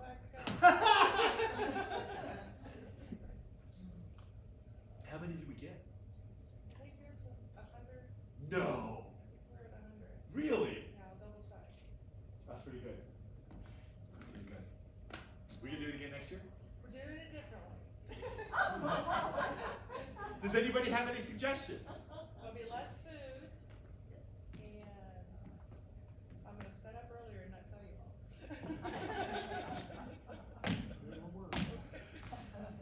If you tell them 11 o'clock, they'll be here at 10:30. That's They exactly. were. I don't, I just. Could have that that- Los Agaves, and could have margaritas on too. One of the things that I'm thinking about, like, I think it's I got second enough. that. I think it's got enough momentum now that I'm gonna go out to some clients and some local businesses. I wanna see if there's anything that they wanna provide, and I see if there's anything they wanna contribute for a door prize. And the next one we can do a little raffle, and maybe there's a little different food. But that's, that's going out and saying, come on, you guys, do a little something. I mean, shit, $20 gift certificate to Agaves? That's awesome, right? Yeah, that kind of thing, something like that. So I wanna see if I can get it a little bit more involved. It's not what most CPAs do. Right? We're not most. But we're not most CPAs. We don't, we put a lot of importance on being able to talk to you guys face to face as much as we can. Just Nobody makes the likes whole to be thing. categorized. You what? Nobody likes to be categorized. I put a lot of people in that category. You just categorized a whole bunch. No, and it's actually, you make a really good point, because that was, I started off, I talked a little bit about the Mingle Project thing. And one of the things that the Mingle Project talks about is, they said if we get 100 people in a room, no matter how different you think you are, you're gonna find that you're 65% the same. That there's driving forces out there that for some reason are trying to tell you that you and I and her and he and she are so different that we have to feel a certain way about them. And when I look at all of you guys, I got 1,200 clients. They cross the whole spectrum, and they all have the same drives and fears and concerns and all that stuff. They have the same lives. What did you do this morning? I got up, I had a cup of coffee, I watched a little bit of TV, took a little walk around it. They all live the same day. Everybody, all up and down. When I was doing it, like younger people, you could say, what was your day? Oh, I get up, I get myself together, I get the kids off to school, I go, I work a day, I come home, we eat a little dinner, watch a little TV, go to bed. On the weekends, I go to the soccer games. And it didn't matter what hat they wore. Then it's the same. And for some reason, those two people are finding some reason to just get further and further and further apart from each other. And when I was a kid, they would barbecue together. When you were a kid, were your backyard parties divided by politics? And something now, and I don't get it. We had neighbors. We would hang out. We would do block parties. You knew people, and you could think, terrible, the Johnsons are awful and they don't, but they were still people that when something was sick, you would show up with casserole. Like, I don't get it. I don't get it. The part that displeases me, I'm so sorry, you guys. I'm so sorry. I'm in the middle of this rant right now, and it's not gonna be done until I stop. There are people that make money on making us afraid. How? When did we, greatest country in the history of the world, when did we become so, and it's my peers, right? Like, greatest generation, and then we followed it like, just get around and knock this over and get gosh, and I don't get it. And I look at it, and I think the thing that bothers me more than anything else is that there are people making money on our unhappiness, and they generate fear, and I hate fear. Fear is the little death. Fear is the mind killer. fear is you get paid $14 million a year to do that. And the game is your team trails by 1. There's 3 seconds left. And this is for the championship. And all you got to do is something that you've done 1,000,000 times in your life. But don't think about what happens if you're going to miss. Right? And then throw DEI into it. Well, I don't, like that kind of thing. It's, what is it essentially? There's no difference between DEI and the teachings of Christ. Get along with everybody. Find peace in everyone. Find something to love in everyone. Don't, like, what do you think is, we're not different. We're all God's children. Real quick, real easy, boom, just like, no, see. They don't eat the same kind of food you do.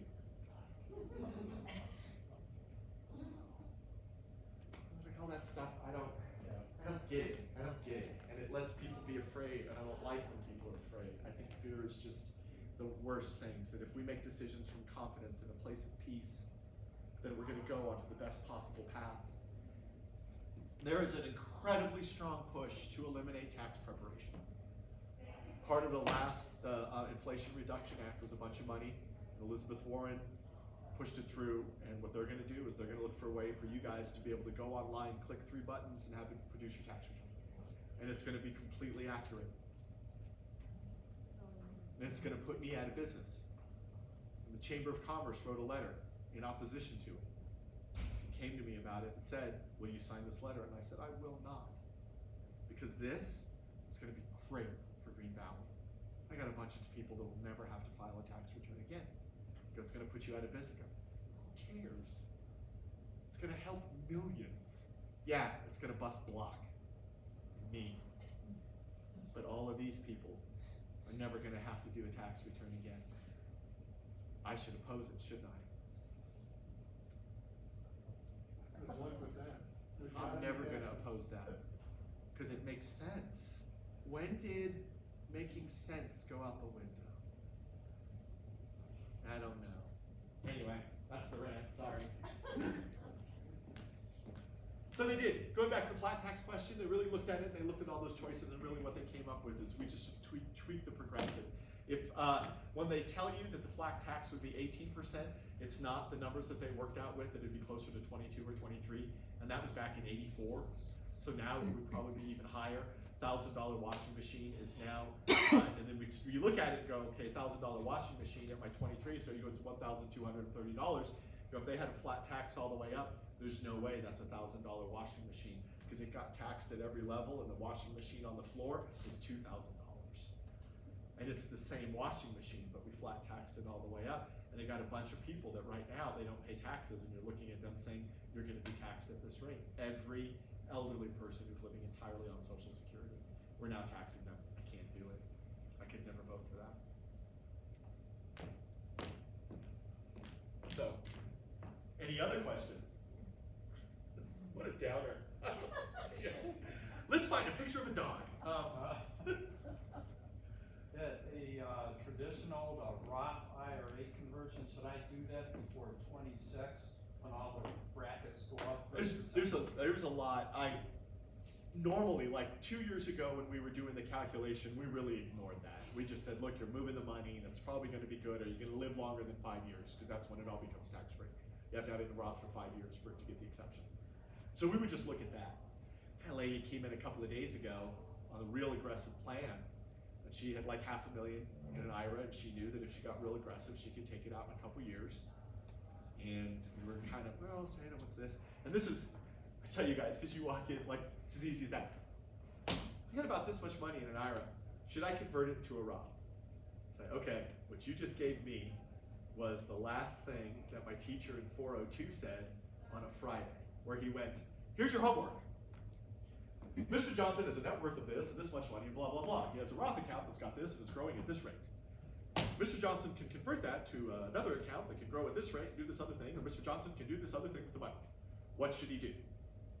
And then we go home and we're 4 hours going, okay, so this works out to this much money, this comes out over here. But if he does it this way, this is $2, this is $3. He does this. And it's like hours, right? It's like we have to do this scenario thing and work it all out. So when you come up with those, you go, well, generally, you know, it's gonna go kind of like this, but it really comes down to a lot of factors. Like if you pulled everything out of the IRA and you put it in a Roth, and the Roth grew at some stupid low percentage because of something, then it turns out that that wasn't the best decision. If you can get comparable return, no matter where it sits, typically there's advantage to it eventually being a Roth and coming out tax-free, especially in light of the changes that we're expecting going forward in the tax code. I gotta say everything's so hedged, you know, most times. But that's really where it's at. So I think like right now, and then there's a lot of like people, you know, blended. So you're saying if I can get the IRA down to where my RMDs are 4% of whatever I'm taking out every year, it's $100,000. So I'm looking at $4,000. The taxability on $4,000, it's not a lot, no matter where it fits in the brackets. So, you know, you kind of get towards there and say, I got enough in the Roth, or you can keep going with it. Gets a little, but the general thinking about it, that converting it now while the brackets are where they at versus where they would be in 2 years, that's really solid. That's really solid. So I think that going forward, there's a strong push to do that if you're leaning in that direction. Does that make sense what he's asking? What else? You talked a little bit about a trust being a mess. And all we ever hear is, Get a trust. you should have a trust. Okay. Why? Why have a trust? If you're gonna get one and pay $3,000, I want you to know why you're doing it. Why are you doing it? You get a cheap one. It's $15 to avoid probate. In the state of Arizona, we can avoid probate by having distributable assets in the will that are less than $75,000. We can avoid having assets that are more than $75,000 by designating beneficiaries on all our high-value assets. I just avoided probate, didn't have a trust, saved $3,000. And all I had to do was go to my bank, my broker, my IRA, and say, when I die, this is who gets the stuff, and file that beneficiary, that death transfer form with Pima County. And I've pretty much put myself up where I'm not gonna have a probate because the assets determined by the will are under $75,000. That was easier than getting a trust. Does that make sense? You're not buying it. Because it's been ingrained in us. Yes. And for a variety of reasons, depending on your company's financial situation and any businesses or things that they might have been involved in. Uh-huh. And once we have a trust, I don't know that we would feel comfortable.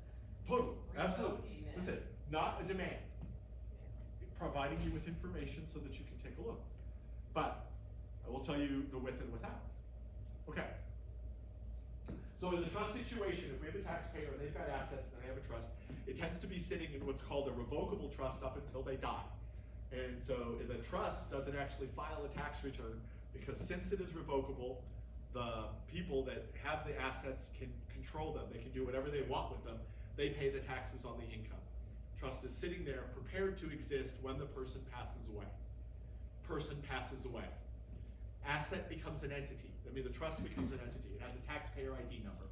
You go out to the federal government and say, this revocable trust has now become an irrevocable trust. It's gonna own stuff, and it's gonna pay taxes on that stuff. So it's gonna go get an ID. You're gonna go up, you're gonna go online, you're gonna get an SS4. If you do it in my office, it's free. If you go out and do it in the world, it costs $150. So you get a tax ID number.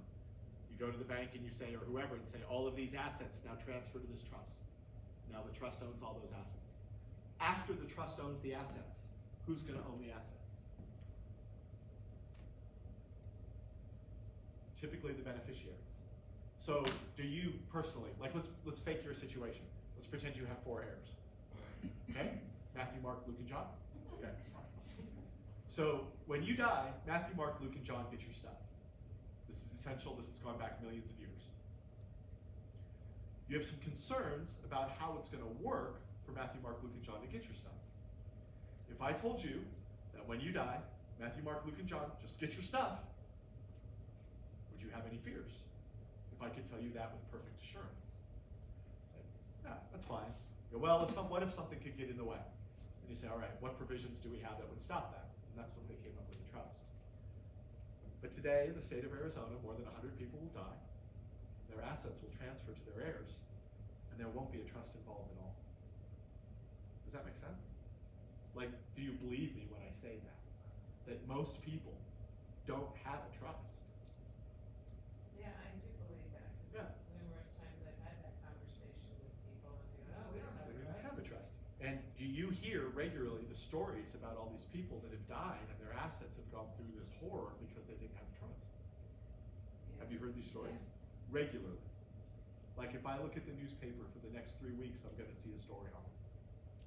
More, no, it's more so if you don't have a will, that's really. Oh, definitely. That's a. Different, whole different monster. Exactly. But don't have a trust. Yeah, no. See, if it was really bad, you'd see it in the paper every week. Yeah. Couple dies as a result of not having a trust, all assets go into probate and blah-de-blah something, right? That's not what you see. So what you want, what's been core, what we've done for years and years before there was even a thing called a lawyer, I die, somebody gets it. That's the simplest. Now there's stuff that complicates it because if you haven't paid your bills or if there's some issue about who actually gets it, that's why we have probate, right? Because maybe it's unresolved, wills take a few days to do their thing. But going back to, so go back to that sidetrack. Okay, so you die, everything goes into the trust. So you have, let's just pretend that what you have that's going into the trust is this, these 4 kids, 4 CDs, $100,000 in each CD. Okay, and that's what the trust is going to get, and then you're going to distribute. The trust is going to distribute to the kids. Each one of them is going to get a CD. Make sense? Okay. So if you didn't have the trust, you'd have died. Each kid would have got a CD. Done. You have the trust. I die. Ownership goes from me to the trust. Trust exists now. Trust owns these assets. Trust is collecting interest on these assets. And the trust will eventually take those assets and say, these aren't mine anymore. These go to these 4 people. So the trust is going to have the income for the period where they control the assets. How quickly does a person typically want the assets to go from their control to their beneficiary's control? Instantly. You want one, right? I'm done, they're yours. All the trust does is stand in the middle and make it take longer. There's no tax on that transfer if your wealth is under $13 million.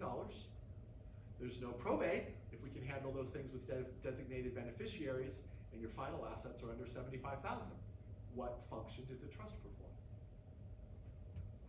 Nothing. It didn't save on taxes. It didn't facilitate the probate. It stood in the way. It said, rather than you taking your assets, putting on the bank, when I'm dead, these go to the kids. You put on the bank, when I'm dead, this goes to the trust. The trust gets them and hands them to the kids. If I was the executor of that trust, and that happened, the next day, I would say the trust is distributing the CDs to the kids. And the trust will not have any interest. Okay? So the trust exists for 1 day to distribute the CDs to the kids, and now the trust has got nothing. It has no assets, it performs no more functions. All it did was cost you $3,000 for the trust and $400 for the trust tax return. You paid $3,400 for the same result that you got if you didn't have a trust. Not a call to action, a call to discussion, something to look at. And I would say the first thing is to, like I started the thing off, were you here when I was talking about the designated beneficiaries? So the very first thing, and I would call to all of you, go check your stuff. Do I have a designated beneficiary on this? And what you should find is that once you take all of that outside stuff and the house, what you have left is not valued at more than $75,000, so you're not gonna have probate. What's the trust for? Well, those of us that spent that money and have one, I don't think we're gonna just undo it. but- Why? It's gonna, I don't know, okay. We've already spent the money. Right, so cool. So what if I told you that you have 2 choices now? The trust keeps existing, you can spend even more money, or you can undo it and stop. Why would you spend more money? Because the trust has to file a tax return. And I don't do those for free. Every year? Every year it holds the assets. And typically a trust holds the assets for like 2 minutes. Because like I said, in my scenario, and take whatever it happens to be. I've got this Charles Schwab account, and it's got a bunch of stock and stuff. Who's supposed to get it in the end? These 4 kids, okay? So I'm the trustee. I get the Charles Schwab account Tuesday morning at 8 o'clock.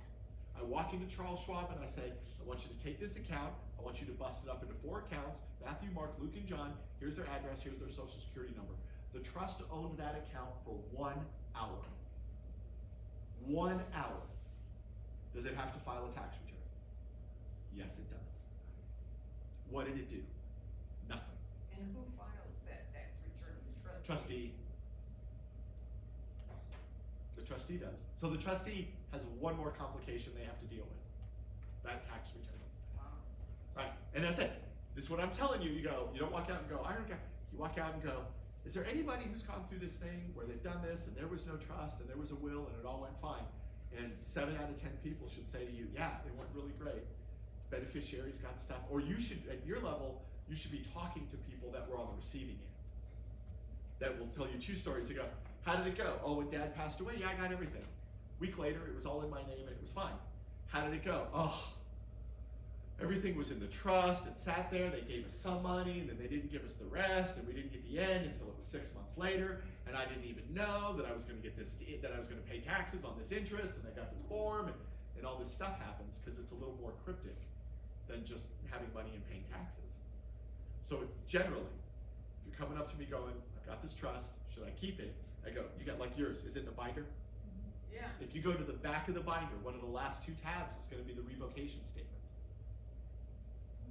And the revocation statement will say, as of this day, I, who has the rights and authorities, revoke this trust completely, it no longer exists. Guess I went to the last page. And then you go down to every agency that's got something that's in the name of that trust and say, I'm the trustee of that trust, and I want it taken out of that and put in my name. And then when it's in your name, you designate beneficiaries, done. Stew on it for a couple of weeks, call me back, would you? Yeah, after I talk to my financial advisor. I want you to talk to at least your financial advisor. I would also like for you to talk to the people that would eventually end up with your money. Because the complication becomes the legal and the family stuff. Like this, what we just did, it works totally. People. Well, wait a minute. Why did Dave get 25% of the IRA, but I only got something when somebody else did this, and then you've got people that are jacking the whole thing up. Okay, well that's a whole other situation. But a trust doesn't solve that. It just delays it. It just says, you guys fight it out. We're gonna hang on to the money while you fight it out. Yeah. Do what? I said it's sort of the will that has to be clear on that one. So, okay, now I'm gonna take, so let's scrape all of that, still doing good, scrape all of that stuff away. So what I want is I die, and with the least possible complication and pain, other people get the stuff, right? Step 1, give away as much as you can while you're alive. Give away as much as you can while you're alive. And tell them, I don't care about fair, I don't care about any of that, I don't care about equal. If you don't like it, don't take the money. But right now, while I'm alive, this is what you get. And you flow all that kind of stuff out. Because then you're taking all that stuff, I'm coming into $1 billion. You've already come into 750,000 of it. Quit worrying about it, right? You take all that out, you're paying all that out. So that what you have that you're giving out when you're gone is less and less. If you could, the day before you go, you could call your broker and say, give the kids everything. And they'd be, okay, and then it'd be done. And then what do you have that's in the will? Nothing, right? That's real easy to resolve. Real easy to resolve. So in my scenario, what we're doing is we're taking care of all those big things as much as we can, so that the point where you're passing, everybody goes, what do we have to do? Go, we're selling the stuff she's got in the house. How much of it are we selling? Yeah, we're gonna do an estate sale. We might get a couple $100 out of it. After that, we're taking it to the altar. Okay, done. Right? Mom passed away, and a month later, all resolved. Mom passed away, and a week later, all resolved. What did you have to do? I went to 5 different locations with the death certificate. I called the estate, what's the estate gals? What are they called? The estate ladies or something? Yeah. Something like that, yeah. And I took care of it like that. Done. A thing to think about, right? Not a call to action, a call to consideration, right? Yes. You're telling me I got it. I never tell anybody they got it. I never tell staff. I never tell clients they got it unless I've got a form from the IRS that says you got it by this day. Besides that, I recommend. I recommend strongly, and I tend to recommend that you think about it. And just go from there. And if you have any questions, just give us a call. Do a little Google on it. Hey, I got a trust. Should I just use designated beneficiaries instead? And you're going to see a bunch of different people that are really smart. They're going to say it in a bunch of different ways. They're going to say designated beneficiary is going to make this thing a lot easier for you. Cool? You got any questions? Nothing. Did I do the knock knock joke? Knock knock. Who's there? Europe. Oh.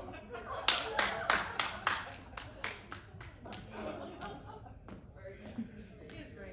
These are the ones you can. That's all that for that. All right, they're going to be kicking us out of here quite shortly. I want to thank all of you for coming in. I really appreciate it. You make it worth our time. My staff loves doing these. I like doing these. Every year we get done and I go, that was a real pain in the ass. We're not doing that again. And she says, shut up. I say, okay. Why did I say that a lot? Well, it's Yeah, my- she says it a lot. Yeah. So thank you again, you guys. I really appreciate it. Take some food. Oh, that's Jazzy. Oh, that's Jazzy, the lovest. Oh, Jazzy, my girl. I miss her so much. Oh, she was great. I lost her. I think I lost Jazzy. I lost Jazzy like 6 years ago. She had cancer. It was real bad. Real bad. Yeah, but she was the best. She was the best. She's in there, hanging out, 9:30 at night. She comes walking in the middle of the ground. Woof! Thank you very much. I'm like, what? Woof! Fine then. She'd go run, and we're like, what the hell was that about?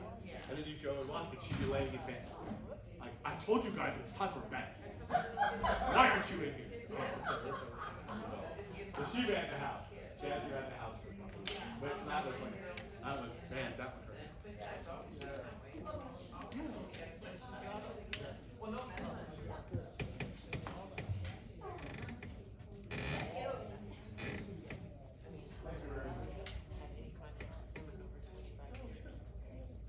So, Oh, no. you know, I have to be kind of careful about that. What do you think would be the biggest negative? Thank you, Joe. Thank you very much. Appreciate you guys. That's, yeah. Well, did you, when was the last time we reached out to them or they reached out to you? Oh, yeah, 6 to 8, typically. And you still haven't gotten a letter that says we're looking at it. Yeah, generally in the 6 to 8 weeks, we're gonna get the letter that says, we got your stuff, we're still looking at it, we'll get back to you within 90 days. Do not try to figure out, no, we do not try to figure out the IRS. Okay. Already trying to figure us out, right? No, they know you. They know you guys.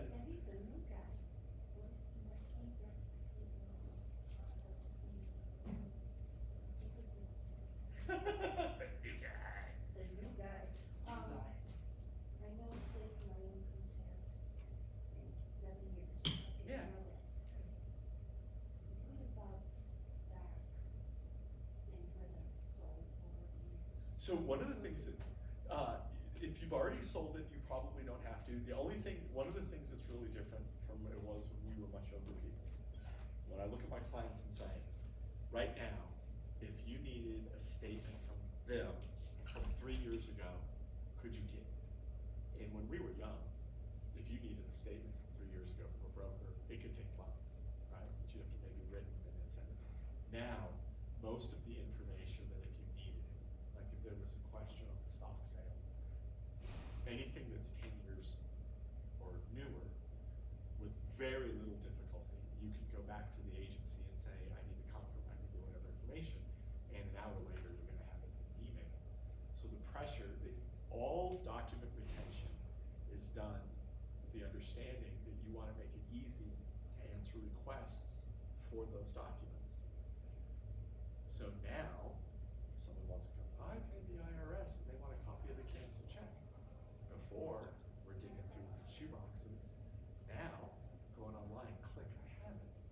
So I focus it on, if I had to do this again, how hard would it be for me to get it?